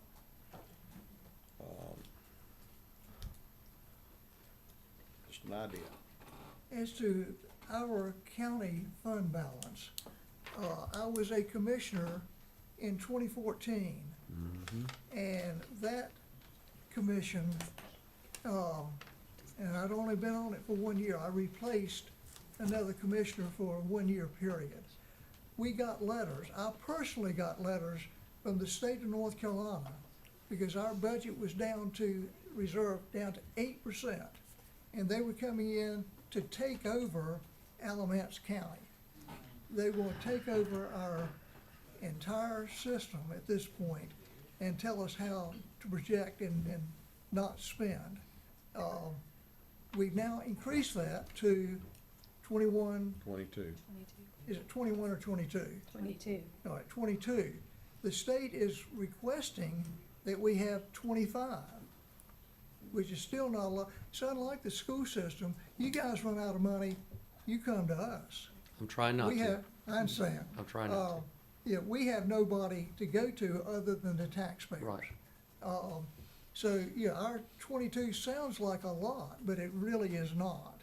And we never need to be in a position like this county was in 2016. That's just almost unforgivable. And I fought hard in 2016 to get us on the right track. Unfortunately, I was not reelected, lost by 8 votes, by the way, in 2014, and so did not continue. Swore off politics until Look I at got you talked now. back into it. But in any event, was reelected in 2020, of course. Yeah, I've known you for a long time. I knew you as a school teacher, teaching with my wife. And you've seen the shortfall in school boards, school superintendents, and I'm not pointing fingers at you at all, and letting roofs just leak and never repairs, and receiving the money from the county commissioners and not using the money as appropriated. Thank goodness you're in the position you are now. You've seen it, Right. you've done it, and now you're trying to fix it. And we as county commissioners, all 5, appreciate what you're doing. I'm gonna propose, and I'll put this in the form of a motion, that we set a tax rate of 43 cents. I'm saying that's 1/3 of a penny more than revenue neutral. That is less than revenue neutral adjusted for inflation. And you're fighting that same battle we're fighting. Correct. We have the same inflation rate that you have. And we've not been able to adjust for our inflation. But 43 cents, that's gonna generate, Ms. Evans, how much money in excess of our absolute budget? Oh, and part of that, all those, positions that we deferred for the 90 days, all of them, not leaving any out, continue to be, deferred for that 90-day period. How much surplus, if any, are we gonna have? So if I'm understanding the question correctly, the question was, if we go to 43 cent, what's the additional that we would see in revenue? And that figure is slightly over $1 million. Based on our expenses as allocated from our last meeting, but adding back in the one 90-day exemption that Mr. Shaw had talked about. That was $1.03 million. Yeah, I think so. We can pull up the spreadsheet from the last work session. If you're done with Dr. Butler, we can move. All right, but part of my motion is we go to 43, hang on temporarily to that extra $1 million, and I understand it's 1.1 or whatever. But hang on to it and put it in our general fund initially, defer those positions, all of them, for the 90 days, which will help us. And then, after 90 days or some period in the fairly near future, that we go back and then decide where to put that extra $1 million. And it may well be the school system, but at least we'll have harder numbers at that point. And that's my motion. Our question, are we gonna go to, is this 6A? Because we've been talking to the superintendent about his needs. Right. Are we gonna go to the actual budget that we're supposed to talk about, or are we gonna just let this be part of that? Because I have some questions about, I wanna know the positions that are gonna be frozen. I mean, I just have that question. That was think my that's- point too. yeah. I was thinking the same thing. I think that's, We're out of we've, order. yeah, we've added back in my motion, my motion's not out of order. What we on that? But let's get to that point, because Well, I think we're just, I can make a understand that. motion anytime I like. Well, no, that wasn't what I was saying at all. You can do a cartwheel if you want to. I'm just saying, this is the school's conversation. This isn't the budget's conversation. I would rather talk about that and Dane not I see your stand point. there. Right. You know what I'm saying? I see Because I exactly feel what like, you're saying. just get it done, let's I get mean, out this of is here. very No. riveting though. It's riveting. Yeah, it's right I'll up do there whatever. with, Right. Yellowstone. So, I'm just saying, I'm thinking, wait a minute, hold on. But Your sense of humor is as strange as mine. Well, I'll be glad to sit down when you tell me to. Okay. Are we through with the? I think Bill had some other Okay. things too. Mr. Didn't Blanchard. Bill? I'm not gonna bore you with my questions. We've already went through this. We've already hashed it out, but I definitely would like to see that video of that 1% conversation. I would pay to see that. Okay. Just to see. Just between me and you. I'll set a price. Excellent. You just did. Yeah, I know. Sure I did. It was I know a you place and of lunch. you and I have been talking about the school system for the past 2 weeks. And the only way I know how to figure this problem out, we don't have the money to give you. And I looked at the sales tax until I was blue in the face, and I'm a numbers guy, and that just hurt my daggum feelings. Because I can't go any higher, because if I do, I'm gonna dig a hole for my county. Because I just banged out the numbers while you were talking. We got $50 million in sales tax last year, and a 7.7% increase is gonna be about $3.7 million. Correct. I know there's something that we can do for you there, but I just don't know if I can do it for you today. Because I won't know until this comes down. But I definitely also want you to know that I wanna help you out here. I think Appreciate that. Mr. Turner does too. Mhm. Because we know in depth of what you're actually dealing with, and we know how you're approaching these problems, and we are totally in support of the way you approach these problems. Now, I just want to tell you this, because I want to tell you this from day one. You've been in front of us 3 times, asking for things that your school system needed. With Dr. Butler, I have a lot of faith in you. And appreciate I that. changed all 3 of my votes to support you on those 3 things that you asked for. And I just want you to know here that I support you here too. But it's gonna take some finagling. The only way that I Yeah. could give you the 867, and correct me if I'm wrong, is my fund balance. That's the only way I can do it. I know. Now, if you can wait 30 days, 60 days, we might be able to do something a little more concrete. But the reason I'm even asking you to think about this is because I've tried to explain to you that there's a lot of numbers that are gonna affect you, they're gonna affect me, and I certainly would like to see those numbers before I sign it. Understood. So, There's I don't a really fear know of the how- unknown. I beg your pardon? There's a fear of the unknown right now. Yes, The sir. state budget for us. And We if don't I- know what's coming. If I actually increased I was gonna go for 0.3% increase in sales tax to get the 900,000. But sir, I cannot tell you what type of risk by doing that I actually bring upon my county. And I'm apprehensive to do that because I'm a stock trader. I know what it's like to have losses, and they don't feel good. Totally understand. I'm at your mercy, and I'm just here to support ABSS the best I can. Well, we wanna try to help. Anything else? Mr. Chairman, Yes. yeah, but while ABSS still has the floor, I wonder if Mr. Engel might shed a little bit of light on a couple questions.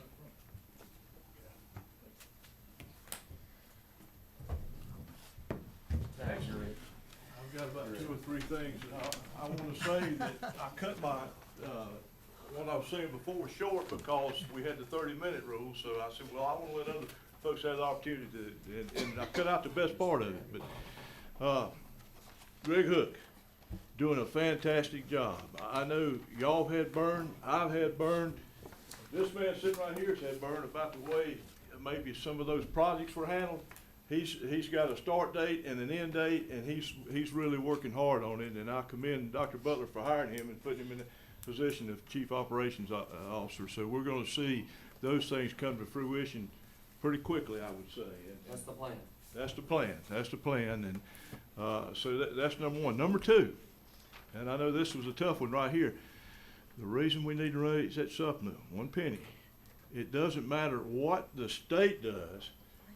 I get to see the personnel reports, and I have to be careful what I say, and I understand that, Lowell, I will. I get to see them every month, just like all the board members do. And, you know, either east, south, or west, we're losing teachers left and right. They're going to these other districts because they're making more money. So whatever we can do, if the state says, well, we're gonna give a supplement, like, we're gonna give this amount of money as far as pay increase, well, that's across the whole state. So that 1% might just make a difference and keep a few of these teachers here instead of going elsewhere. And that's the reason for that. In terms of the trainers, as y'all know, I'm a coach. I coach middle school girls basketball. They send us through some medical training online. One of them's COVID protocol, but that's not enough to, you know, we had a girl that laid on the floor over Western High School for about 40 minutes. It blew her leg out, bad injury, before somebody got there. So there's a reason that we need those trainers across the board. So I had some things to say, and I want to just get them said, but whatever you can do for us on this, Mr. Chair, we certainly appreciate it, because it's needed. That was another part of my presentation, was if you can just give us that $800,000, we'll, you know, the 2.5 to 1%, we understand, you know, trying to go revenue neutral, we understand that, but, you know, if we could get that, we'll move on and do the best we can. That's what we'll do. Thank you. Appreciate it. Might just indicate EMS is begging for more money as well, and that's part of that 40 minutes you're talking about. They didn't have the equipment or the personnel. For the young girl on the floor, gym floor. Yeah, there wasn't there. Wasn't anybody there, and the first call I got was from Coach Tommy Cole from over Williams High School. The second call I got was from Miss Cole, who was a school teacher retired in the school system. And then the calls kept coming from you know, the Williams Western area, and It just cuts 2 ways is what I'm telling you. EMS is wanting more money, you guys need more money, and there was a 40-minute delay in receiving a response. which is not good. And Mr. Chair, that's the reason, when I sit in that chair and this one right here, you have tough decisions, and that's the reason I said I respect what every single one of you are doing. You need to stay with us, and you need to stay with us. You've got some good ideas in terms of maybe the money, keeping it in the coffers here on the county level, and drawing interest, and then as long as possible. I think I said that right. I'll watch your meetings, when I'm not around. So. I appreciate it. Thank you. Thank you. Thank you, sir. Commissioners, anything else from ABSS? Well, that was the reason for my suggestion. That's the only place I can see it. As Bill said, it's the only place we've got right now to try and stay at a 43-cent budget. Well, and like I said a while ago, the state of North Carolina pays the teacher salary. My daughter's a teacher. We all got teachers we know. But the supplement is like the $300,000 we use from Eben for the train turnaround. I know I butchered what that's called. And I also remember Bill and I didn't vote the third incentive on that cookie place because I thought we'd get a little greedy. I'm just gonna say that. And I got one of them cookies on my dresser at home. So, I just think we just need to look at different things as far as what really matters as far as the priorities, which is the future of our county.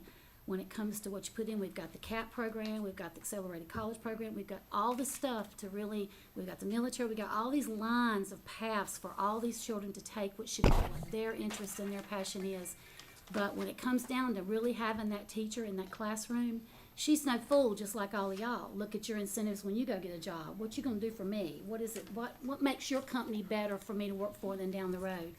And you see that in all other areas of this county. But your teachers is the best 8 hours of a kid's day in many cases. They are safe, they're fed, they're clothed. I mean, if we could get rid of the school psychologists, the behavioral specialists, the counselors, all this stuff that, has nothing to do with math or science, we wouldn't need a lot of the money we have to have. But the school has really inherited the role of the pseudo family because of what the family looks like. We're seeing the outcomes of that in our young people with what they're doing. How I harp on juvenile crime and all this other stuff, and just kids are just breaking. And coaches, they're like the dad that they never have. And I'm telling you, the roles they play, safety is huge for me. That's really what matters here. But you have got to have the right person standing in that classroom, leading those children and making they believe that there's nobody else in the world like them, because there's not. And each year, they grow and they become something that's the next great for our country. And our country could stand the next great right now. So we got to make this happen somehow. And we just have to make this happen because sometimes you inherit new leadership, you inherit new companies, you buy a new house, and you don't know what you get till you get in there. So I encourage us all to really think about that little set of feet. It's going to be walking in that classroom, and I don't want them in there breaking a sweat. I don't want them water pouring out of the head, because when I come before this board and said, get on a bus with me, John, you're a big part of that. And let's go look at it. And not all commissioners went.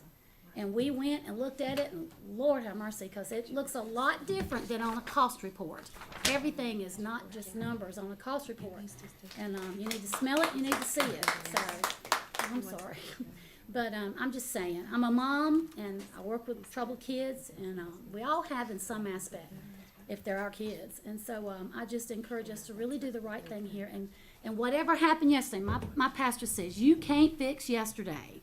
So don't harp on it. Because, Lord have mercy, if I could, I'd get back and have a conversation with Adam and Eve. But, look how that did. So I just encourage us all to really not play tag with who did what and what said what. Let's just do it and do it right. I'd rather walk out of here and get my tail kicked tomorrow on any radio station for doing the right thing than for just going along. And that's just the way I feel. It's maybe just one, but I'm going to stand up for it. Let me defend teachers slightly. They're not all in it for the money. My wife taught in this system for 42 years, and believe me that she could have gone elsewhere and made a lot more money. But she spent 10 years at Whittle Middle School, and the rest of her 42 at Broadview Middle School. It was not because of just the money. Because she's was dedicated, and gave a lot of years. So I applaud teachers. John, I would like to know how much you spent for her classroom, because I've spent a bundle in Randolph County, so it's a whole family thing. It was not a small amount. Yeah. Well, I can say ditto to what John just said. My wife taught for 27 years. Last 8 years was at Hall River. I can't tell you how those children became part of our family, Yeah. because I heard stories every night about her kids. And I made a point to spend some time in that classroom with her so I could get to know who those kids were. So, not every year, not every time, obviously, but I had a job too. But I can relate to what we're hearing tonight from that perspective, having lived it and experienced it. Greg, I think you. Oh, I'm sorry, I didn't know if you were finished. Sure. Just a quick comment on the matter at hand, which is the request from ABSS. I have, in the last 2 weeks, poked and prodded and looked under every rock in this budget and have tried to wring out some additional savings, and it's very, there may be little things here and there, but the big savings just aren't there if we're going to continue to meet the priorities that we've identified in our last budget work sessions. If we're gonna, and I hate to say this because I was hoping to go the other way, but if we're to fund the request from ABS, which I think, as I indicated, that we should, the responsible way to do it, as I see it, not seeing additional revenue streams, is to increase the rate to 43.2, which would give us $500,000.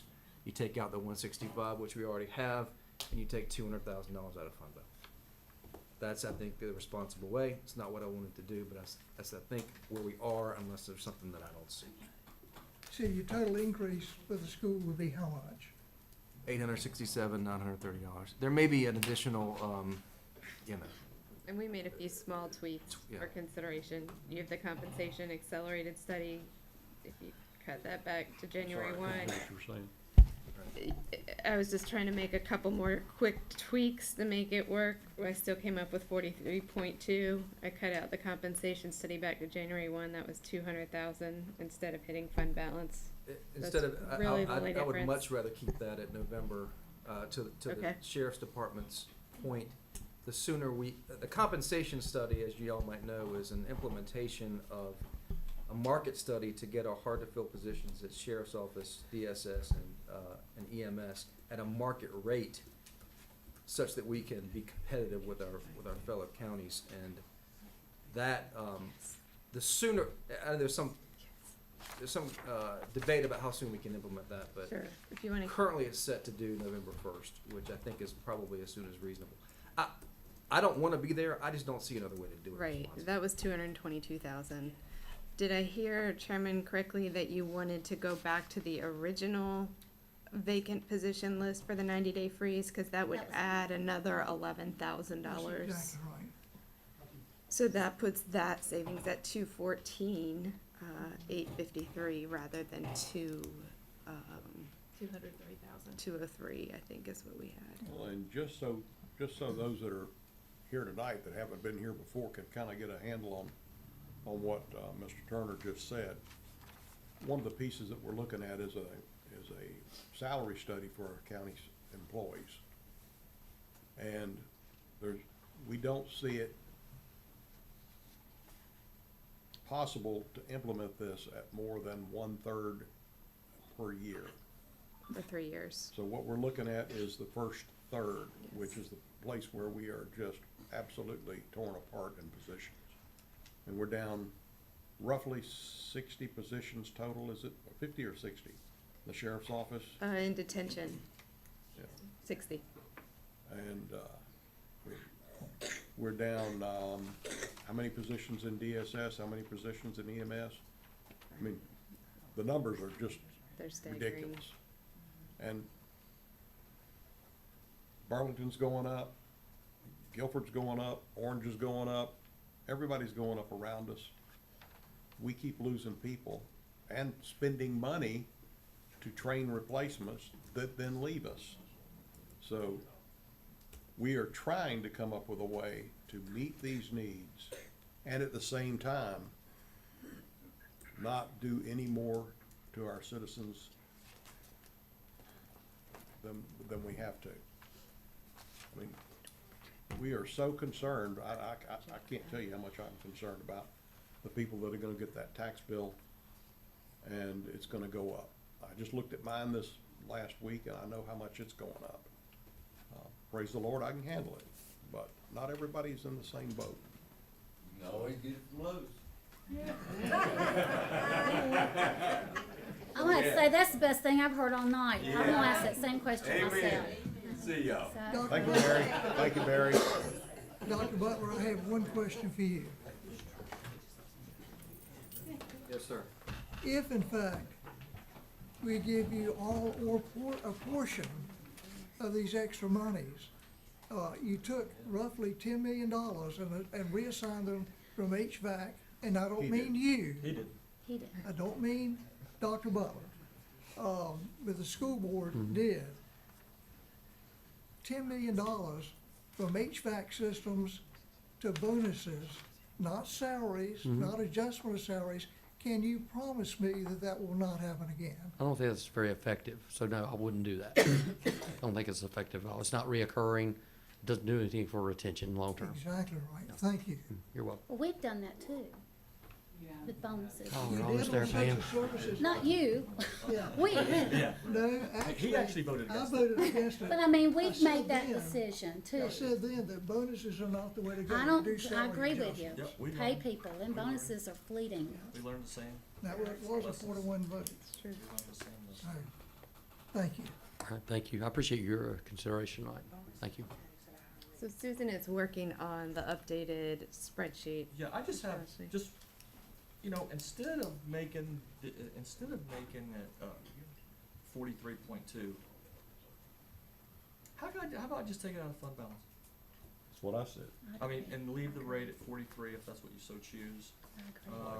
It just seems to be the easiest, Possible. cleanest kind of way. And that way, maybe we won't have a reoccurring 2/10 of property tax hanging out there. I like what you said, what your idea was. I was just trying to think, you know, if I could bring that rate and leave it at 43 and just take it out of fund balance, but I wanted to ask Susan how that looked. How many times have I proposed that this weekend? Now, I do want to make sure that the 220,000 remains in. Yeah, it looks like the number is 653. Correct. What's that now? What- The That- 220 That would be, you know, stays 2/10. in. That is in. Get that for you. Susan added that back in. Thank you. But I want to know the total. We've I'm got gonna that. suggest at this point, it's 8:15, 8:16. We take a 10-minute break, and that gives Miss Evans time to come up with her numbers. I thought maybe you left. She's been here since last week. Yeah, we live here. She's got a place in the back. Heidi has too.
Really? Aw.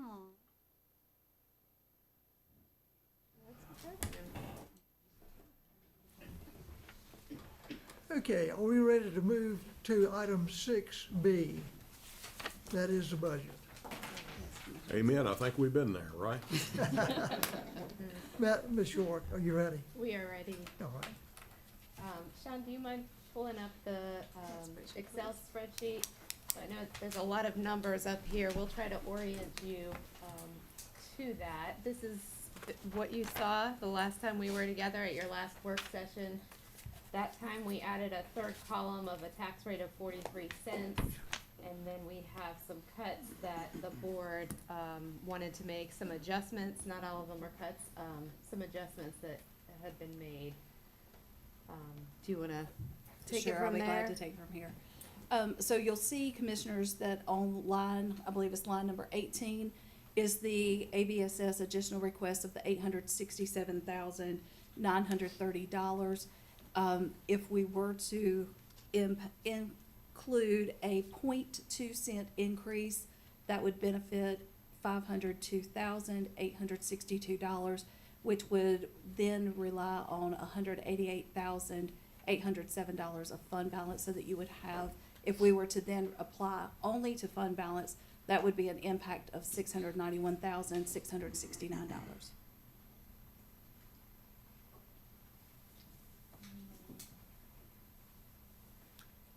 And that would be a reoccurring expense to the school system. Yes, sir, that would be a reoccurring expense because it becomes part of their operational budget. So Which that would be- that would allow those teacher supplements to move up to 1%, so that would be an additional 1% the following year. Which would be the reason for adding the 2/2 of a penny. I just want to go back to what I talked to Dr. Butler about. I mean, there are some numbers that we do not know. We can have an assumption of what those numbers might be. That's right. So in essence, Susan, what you're saying is this is the numbers to how we see it right now. But could those numbers those numbers will change when the state decides what they're going to do, because like I said to Dr. Butler, the Alamance County taxpayers automatically going to get an increase in their teacher supplement depending on what the salary is, automatically. So is there any way, and Dr. Butler, you're more than welcome to chime in here, is there any way that we could sort of like give a MOU, call it, I think that's what the government folks call it, to say, hey, look, like I told Dr. Butler, I did not lie to him. We currently, right this second, do not have the money to give him $867,000. There's ways we can do it, but I would just like to maybe, if Dr. Butler would be okay with this, give him an MOU and say, hey, look, if you can give us 30 days, 60 days to let us see what the state budget comes through, because if the state budget comes into my number, 5%, we're gonna roll 0.5% automatically into teacher supplement. And I think that if we wait until those numbers come in, the impact to the county could be less. Because if you're asking for 1% and the state pulls in 5% and we automatically go to 0.5%, then the county only has to come up with another 0.5%. Am I right or wrong? That once the state determines what the rate, what the salary's gonna be, the county automatically goes up 10%. Right, so the county piece is formulated and calculated off of whatever the state salaries do. My concern with that, and I will defer to legal counsel, is that as the school system is lining up teachers for the next year, come July 1, they would need to know what that teacher supplement would be, because that's gonna be in the teacher's contract for pay, annual pay that year. Okay.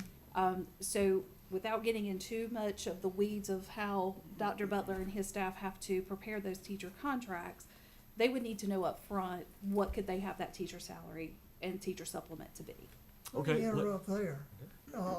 Instead of helping us, it's gonna hurt us, because we're gonna pay more money on those increased percentages of salary. Am I correct? If the salaries were to go above what Commissioner Lashley, what the school system has asked for now, then yes, there would be a deficit. And if I'm not mistaken, in previous years, when we have had salary changes that come through state legislation, is that the school system has, without sounded, just made it work, of implementing the increases that they have, moving teacher salaries the way that they need to, advancing that teacher supplement, and balancing it within their own local dollars that are committed for education. But that's up to them. If That's they up to come back them and how ask they us for fund the it. additional monies, we take another hit. So in years where the state has not advanced the salaries as much, there has not been a, let's give money back to the county government. Once you all vote on what their allocation is for the year, that's what they get, and it's theirs to allocate in the purposes that they need. Teacher supplements, coaches supplements, operational needs, teachers, whatever priorities they have. So the exposure to us doesn't go up beyond that point. No, it does go up, She just said it did. potentially. Well, next year could be. I mean, in For the next next year, it year. would, yeah, but not right now. But for the current, and when I'm meeting next year, Commissioner Paisley, I'm talking about fiscal year, the upcoming budget, fiscal year 23, You and I are 24. saying exactly the same Yes. thing. So they would then have to look at what their funding needs would be for fiscal year 24, 25 to incorporate any pay raises that the state legislation passes. Haven't we been in a position before, like well, when I was on the board, the budget starts July 1 and the state hadn't passed their budget. I mean, it's like, let me go just rub a Sometimes lamp. as late as November. I mean, it's unbelievable, depending on how they're getting along and just what they're looking at. So that is not a definite date that anybody can count on. That's a good thought, but you just never know. I think they're under the same budgetary restraints that we are. June 30 is your cutoff, but we can't miss that date and they do. Right. It Mr. kind of Chairman, leaves you quickly, hanging. As Sorry. I understand the situation, Dr. Butler intends to give a 1% increase based on current numbers, which is $1.3 million. If the state increases teacher salary, he's still got $1.3 million, but the percentage becomes less. So it becomes 0.8 or whatever the percentage is to the actual state pay. So the number doesn't change. Our requirement to pay doesn't change. And it also doesn't carry forth to the next year. We're not saying we're giving another additional 1% next year. We're just applying these numbers to this year, which he can apply as he wishes. Is that correct? Is that a correct assessment? Yes. Okay.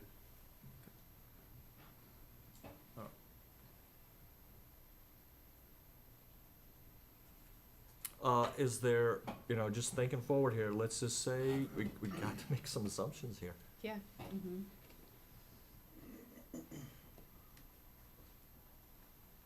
Do we have is there any way that we can limit our payment for the 1% increase in teacher supplement to make it tops 1.3 million? That's it.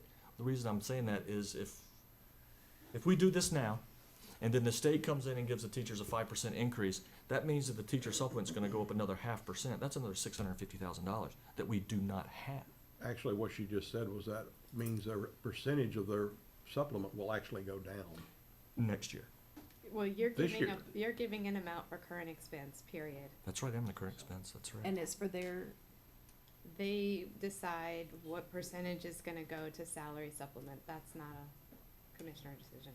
But do we have any idea how they're looking at this? Who, Dr. Butler? We talk about you like you're not sitting. Right? Your shoes are gonna wear out walking back and forth and up here. Will you restate your question real quick? I'm not sure I understand. Yeah, me neither. So the supplement for our teachers is a percentage. Mr. Rogers. Yes. Some experience up here. It's my deputy superintendent. Personnel guru, so you want to explain this? No Now you're a guru, huh? Remember that at negotiation time. So I believe the question is, how do we account for if they do a 5% increase where we're currently under advisement in the past by North Carolina Department of Instruction is to use a 3% increase as far as planning. And so that's where we came up with we use the 3% as a number. Okay. But, so if you're saying, we would have to try and find areas to be able to fund that additional 2% and that salary increase. I guess it'll be a little more pointed in my question. Is the Alamance County taxpayer gonna be on the hook for more than $1.3 million if a supplement from the state comes down more than what I just gave you? I believe what staff was saying was that basically you're allotting a specific amount to us, and that comes to us, Right. and then we make that work in our budget. how Well, we what need I'm it saying, to work. sir, is like, let's say we get all this taken care of, we're settled, and then next week, the state comes in and says, hey, we're giving teachers pay 7.5%. Do we have any recourse to come back and renegotiate that number? Or are you gonna take the 7.5% additional and stick it on top of what I just gave you? So in essence, instead of your 1% teacher supplement, you'll have a 1% plus whatever the state gives you, teacher supplement. I think that would really be if it was less than the 3% we're planning on. Yeah, I don't think is that what it would be. So you're But actually, your organization's saying, okay, 3% raise, that's what you're planning on? Well, I don't disagree with you. I mean, I like the conservative nature in that. It's an It's estimate. I just mean, we an don't estimate, know. like- Because it could definitely come in at 6. We don't know. So I like that. Yes, sir. They're working behind closed doors, so that's not really public The real conversation. kicker is the following year, Oh, I know. then we take another hit. But this year, if the state were to go up 5 and you're budgeting 3 and your planned percentage of the supplement of the planned salary is a 1% increase, I'm coming up with a real algebra question for you here, and I'm trying to figure it out myself. The net impact, as I see that, is that your percentage of the supplement will actually be less than the target of 10. Am I correct? We think so. Yeah. We're Okay. trying to follow. I'm thinking what's gonna happen is what they're gonna be paying in a supplement, if the salary goes up with what we're allocating, the supplement will be less. I agree. Totally agree. Percentage. Just wanted to hear it out loud. Y'all know that game you used to call 8-ball, Yeah. and you would shake it? We really need one for DPI. I think it would help us. This is so uncertain. Me and my cousins play that all the time at my grandmother's You house. make up your questions to suit you with the answer.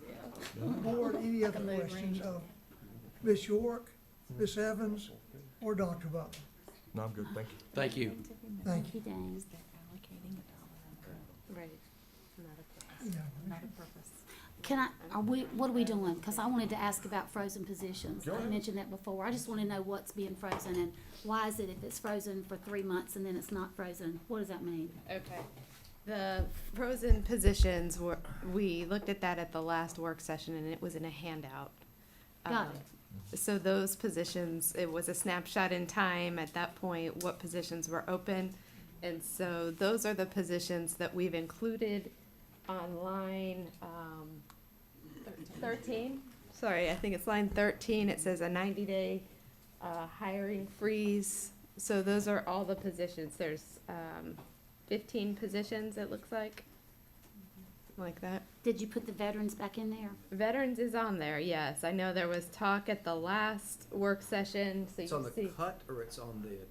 I thought I just heard Chairman Paisley say, go back to including all positions, so on that line, we had reduced it to 203,000 when you removed the veterans, so I thought I heard him say, put it back in. So now I'm looking at 214,000 as your savings, and that includes all of the positions without the exemption for veterans admin assistant. Let me explain to you why I'm doing that. One,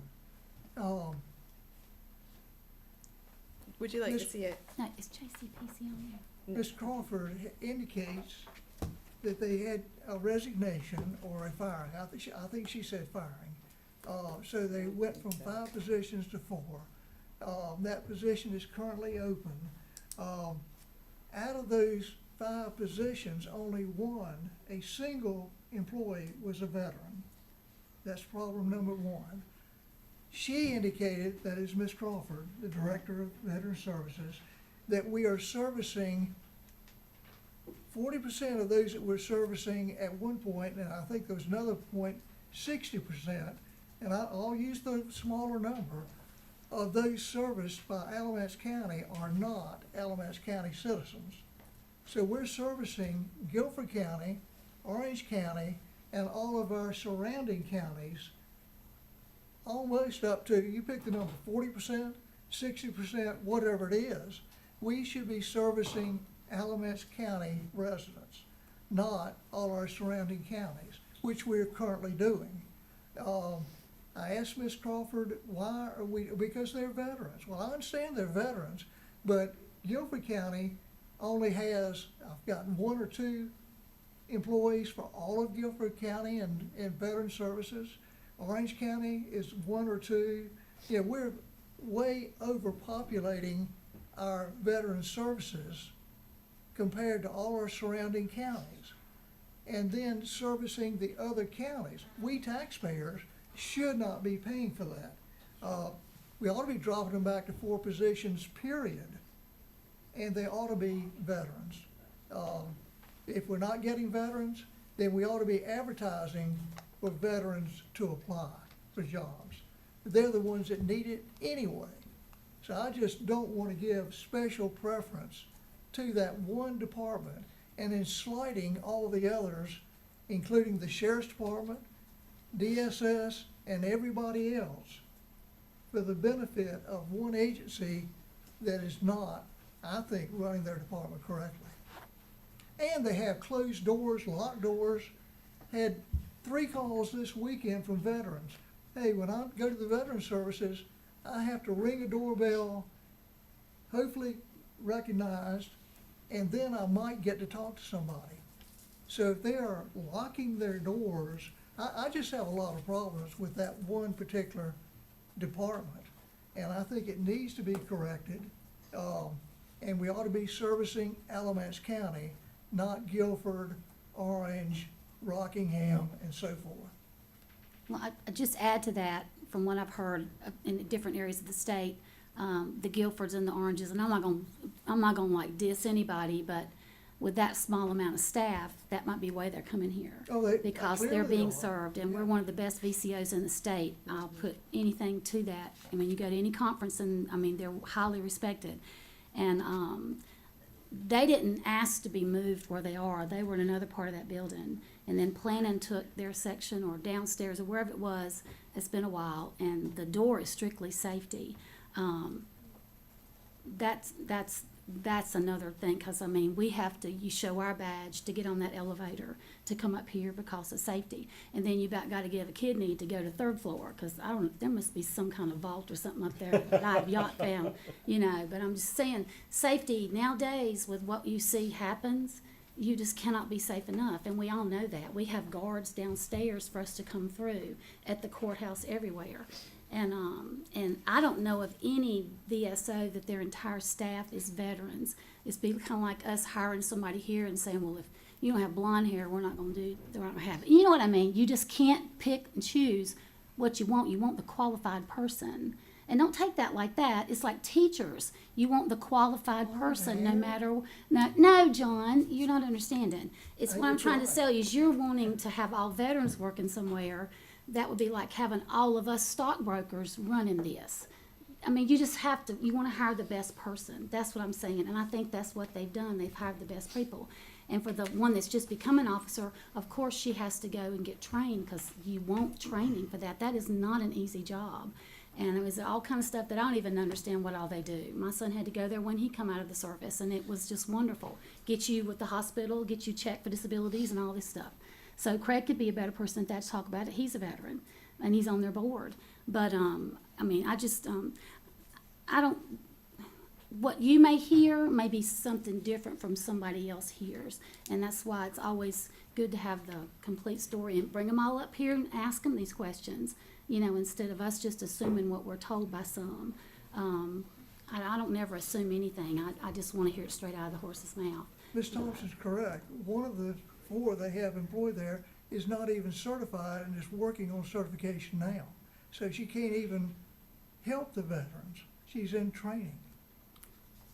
Well, she does a lot in the office. I know that. She was the front end person too. And, I'm just saying, we just can't hire all of one thing. I wanna hire the best person for the job. That's what matters. Put a little bit of history on it too, I think, but, and this is going back a couple of years, but if I remember from some previous meetings, one of the problems that they have, that they're dealing with numbers of veterans coming in, is some of the surrounding smaller counties don't even have a veteran Right. services. So if they don't have it, they have to go someplace. So are we gonna tell veterans who in need of service that if they live in Caswell County, they don't have any place to go? No, we can tell Caswell County they ought to have a veteran service. We can say that all day long. I don't think we tell Castle County to do anything. That's true. But Craig will tell you, he didn't pick a certain sky to fly in. And my son said, no, I don't feel like going to that country. I want to go over here. Yeah.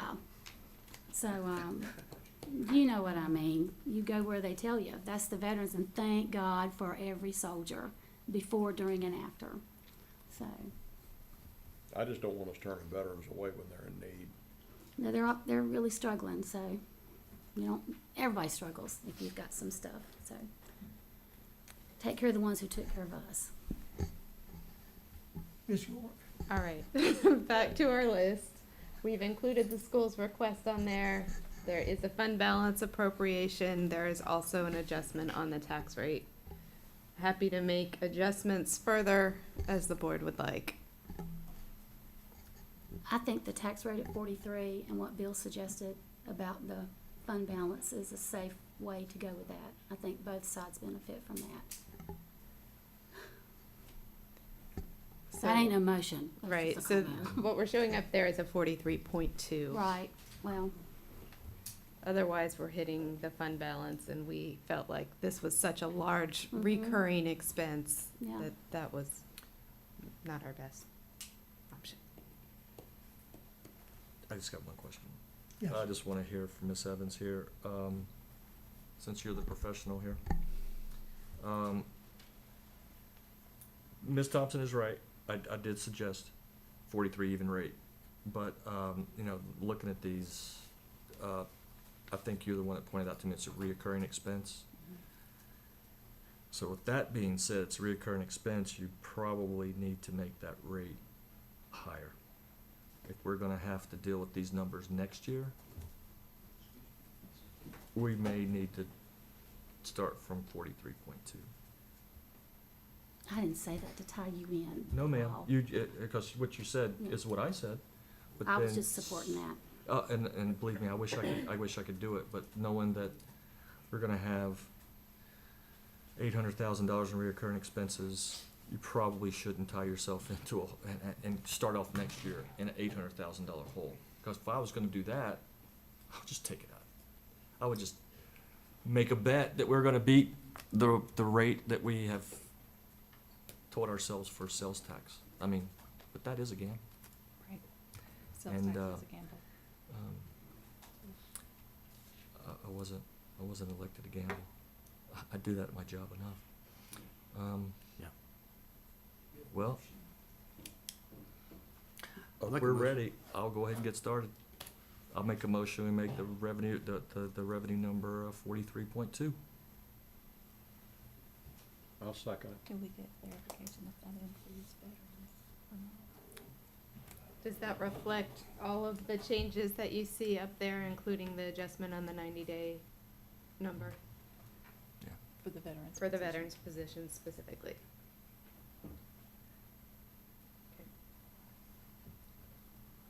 Is that a second? I second it. Mr. Chairman, I'd like to make an amendment to the motion.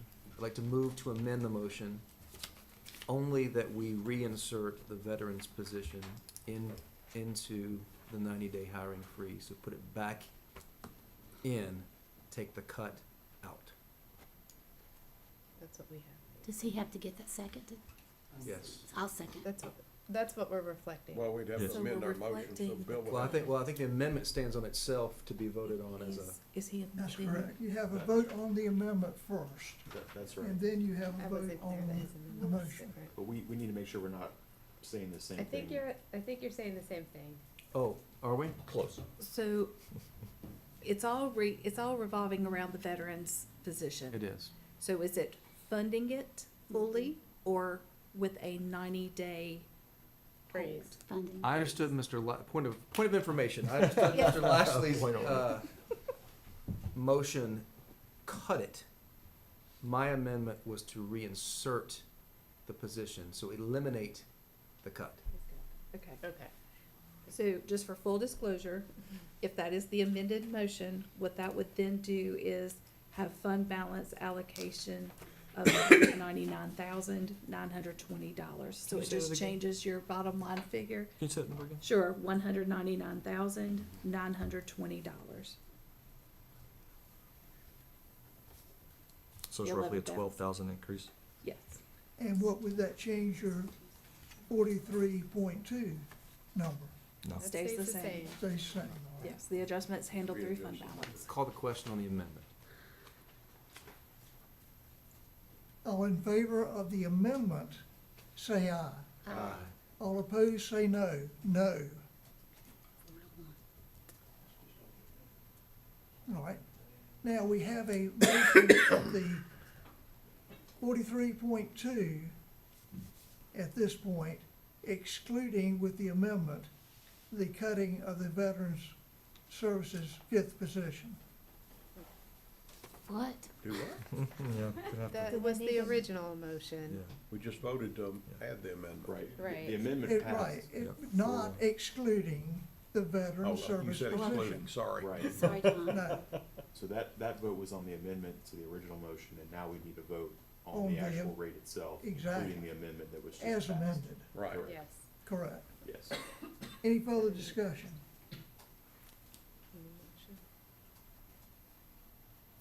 All in favor, say aye. Aye. All opposed, say no. No. Guys, I just can't vote above 43, I'm sorry. It's okay. Doesn't make me feel good either. Thank you, John. None of us wanted to. No doubt. Okay, we now have county attorney's report. Nothing for me tonight. Thank you, board. All right. County manager's report. Nothing to report, sir. Thank you. County commissioner's report. Mr. Turner? I just want to thank everybody who came out at a public hearing, who came out at this meeting, who watched 3 work sessions. A lot of passion for everybody who came out. There were phone calls, there were texts, there were emails. Everybody who expressed a position and just choosing to engage with government to state a position, I applaud. This has been a very, very difficult budget year. With the revow, with deciding on where to make cuts from the manager's recommended, it has been difficult, and I don't ask for sympathy, I just say it has been, and I have poked and prodded staff. I have made difficult decisions and difficult conversations with friends. I don't apologize for that, but I'm saying thank you for staying in this and for being professionals. It's been a long road, and I'm glad that we can finally turn the page on it. This budget's not perfect, but it's I think a good compromise, and I think I didn't want to go certainly above 43. I wanted to go the other way, but I think it's the only responsible choice to make in order to get the school system the funding that it needs. Thank you. Mr. Carter? Well, I agree. Our goal was revenue neutral. When we found that was gonna be near to impossible, we came to what we thought was a compromise at 43 cents. We found out we had another need, and we all know how important the school system is to all of us. And we are very proud of the superintendent we now have and his efforts on the behalf of the citizens of Alamance County. Applaud him and his board for their efforts and their work. I will say, when I came on this board, almost 5 years ago now, I worked for over 4 years of that time to try and get an SRO in every school. And I'm proud to say we finally got there. And we're gonna be there again this year. Our efforts and your efforts. So, we wanna keep our kids safe. But the safety goes beyond having a law enforcement officer in the school. Safety means The roof isn't gonna fall, a piece of roof isn't gonna fall on somebody's head. We've got a challenge. You guys have a challenge. The school board has a challenge right now. You've got an aggressive, list of needs that need to be accomplished, and I believe you feel like you've got the right person in place to get the job done. I hope that's correct, because you need to move that forward. We need to stand in here with you. We need to get the schools fixed. $150 million didn't get the job done all the way. We knew it wasn't gonna get the job done all the way. That's the reason for the, what do you call that, 3.3 million, I never can get that right. Paygo Capital. PAYGO, plan. But even that's 3.3 million.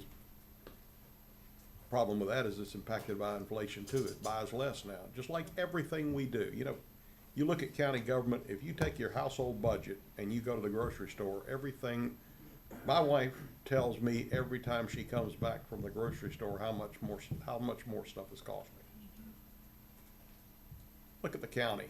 Every single thing we touch, from gas to school buses to gas for sheriff's cars, our equipment, repairs, maintenance, every single thing we touch is going up.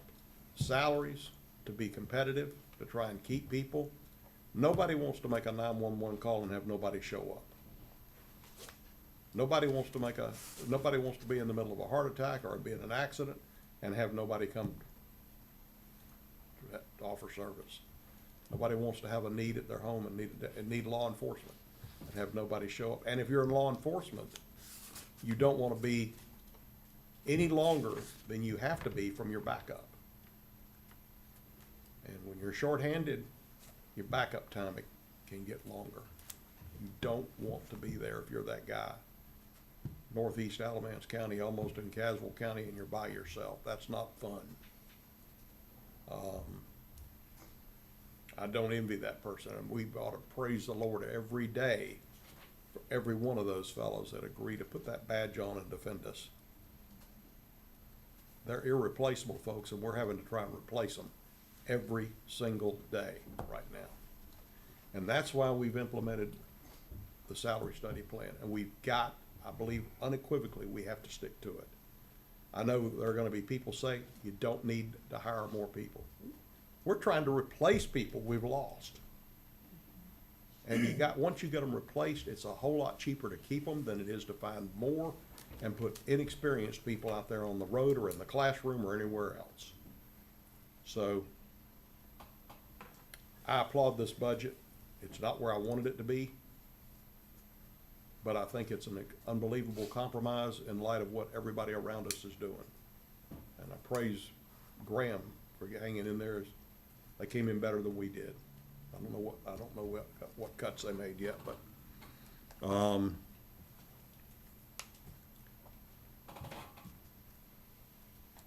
I appreciate everybody's efforts. And I say to everybody who showed up tonight, I agree with what, Commissioner Turner said. I mean, government, I've said over and over and over again, government is all about doing this, not this. We have to work together to solve the needs of our communities and the needs of our people. And I think tonight, we've demonstrated a real effort to try and do that. I'll thank my fellow board members for their work. I can guarantee you, from the conversations I've had, it wasn't easy, it was painful. We've all struggled on behalf of our citizens. Ms. Thompson. Just ditto, it's we're honored to be here, and it comes with ebbs and flows for sure. And the school system in this county, the taxpayer is really putting their necks out for everybody's children. And so now I'm gonna say, parents, you need to show up.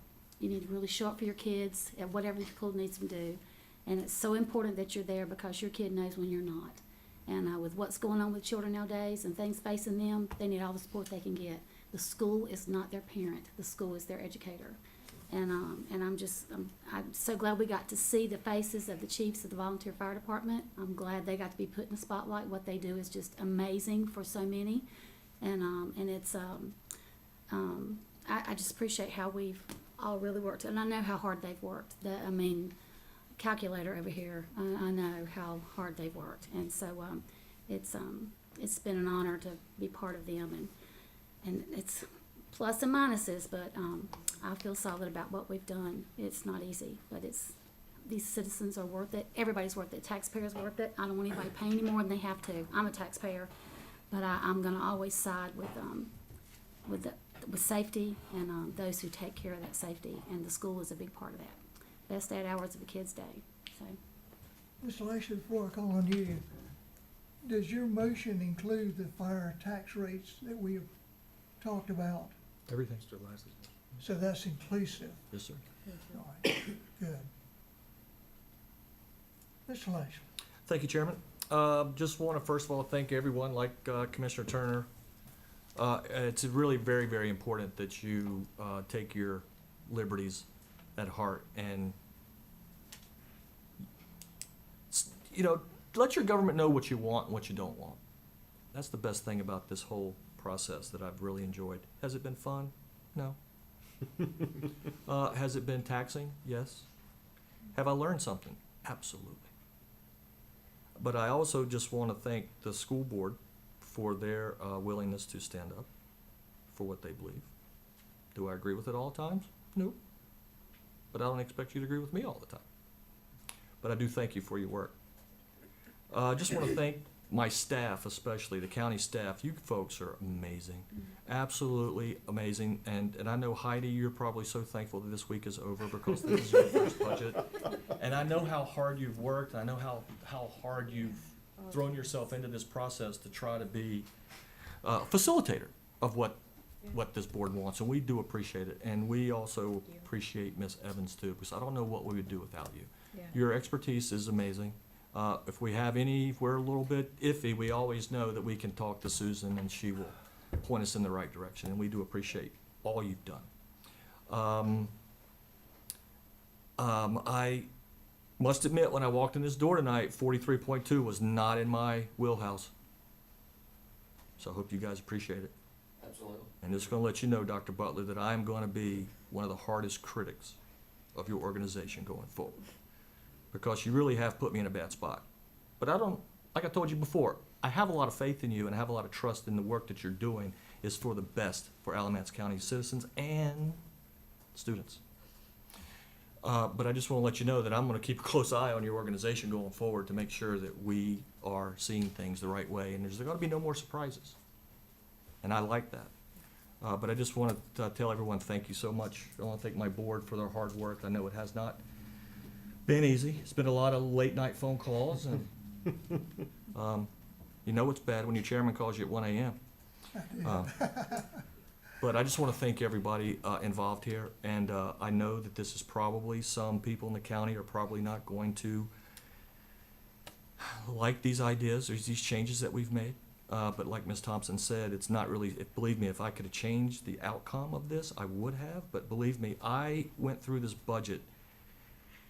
I won't do it again because it was just too taxing. I lost a lot of sleep trying to work for the Alamance County taxpayer because I know that they are the ones that are going to get this bill in September.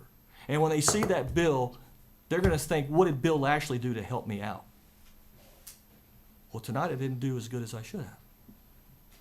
But the only thing I can tell the taxpayers is I promise you that I am going to keep a close eye on spending going forward, so maybe we won't have to deal with this again next year.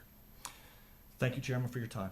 Let me correct his statement. I did not call him at 1 a.m. I called him at 12:58. that's totally different. Well, one final comment, if I might. Well, let me finish. I want to thank all of you guys, everybody on this front row, all of our everybody, including the school system. You're doing really top-notch work, and Miss York she never got a 1 a.m. call. I appreciate that. But we all, 5 of us, have worked very, very hard on this budget, trying to come up with the correct numbers, and trying to save our taxpayers. Because we have many people that are having real difficulty in paying their bills, much less their property tax, and trying to hang on to their homes, their cars, whatever. And my vote against this budget was not a vote against the school system. It was against anything above the 43 cents, which I staked myself out on several meetings ago. And I just, at some point, we've got to help the taxpayers. And that's why I voted against this budget. Again, I highly support the school board, the superintendent, who I've known many, many years, I won't tell how long. And particularly school children. I have 2 grandchildren in this public school system. And by the way, your principal of the year did a super job at Smith Elementary. She took that school from one of the lowest to one of the absolute best.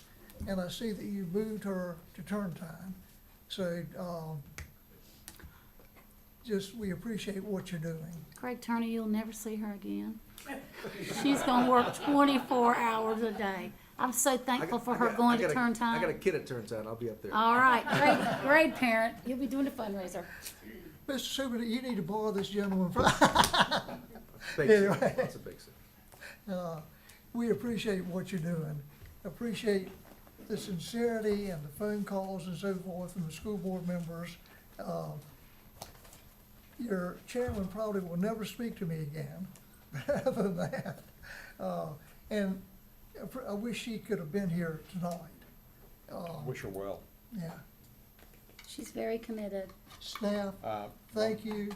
I will point out that Ms. York is no longer having to drive back to Person County every school day. Yeah. So, the entire county appreciates you particularly and the job that you have done and the dedication. Thank you, Thank sir. you. My pleasure. Well, it's been said a number of times, but I have to add that comment about, I mean, not just this weekend, but the past several weeks months on the budget. I mean, there've been weekend calls to figure out a number, and those calls. I actually came into the office one day earlier, or late last week, and I told I think it was Friday, I caught 3 of the staff members together, and I pointed out to them, I think it was 3, I said, and when I send you a text on a Saturday afternoon or a Saturday night, that doesn't mean you've got to answer it before you go to bed on Saturday afternoon or Saturday night. But they have been yeoman at getting the responses we needed to try and look at the numbers we were trying to work on, so. Thank you. Do we have a motion to adjourn? So moved. Second. All in favor, signify by saying aye. Aye.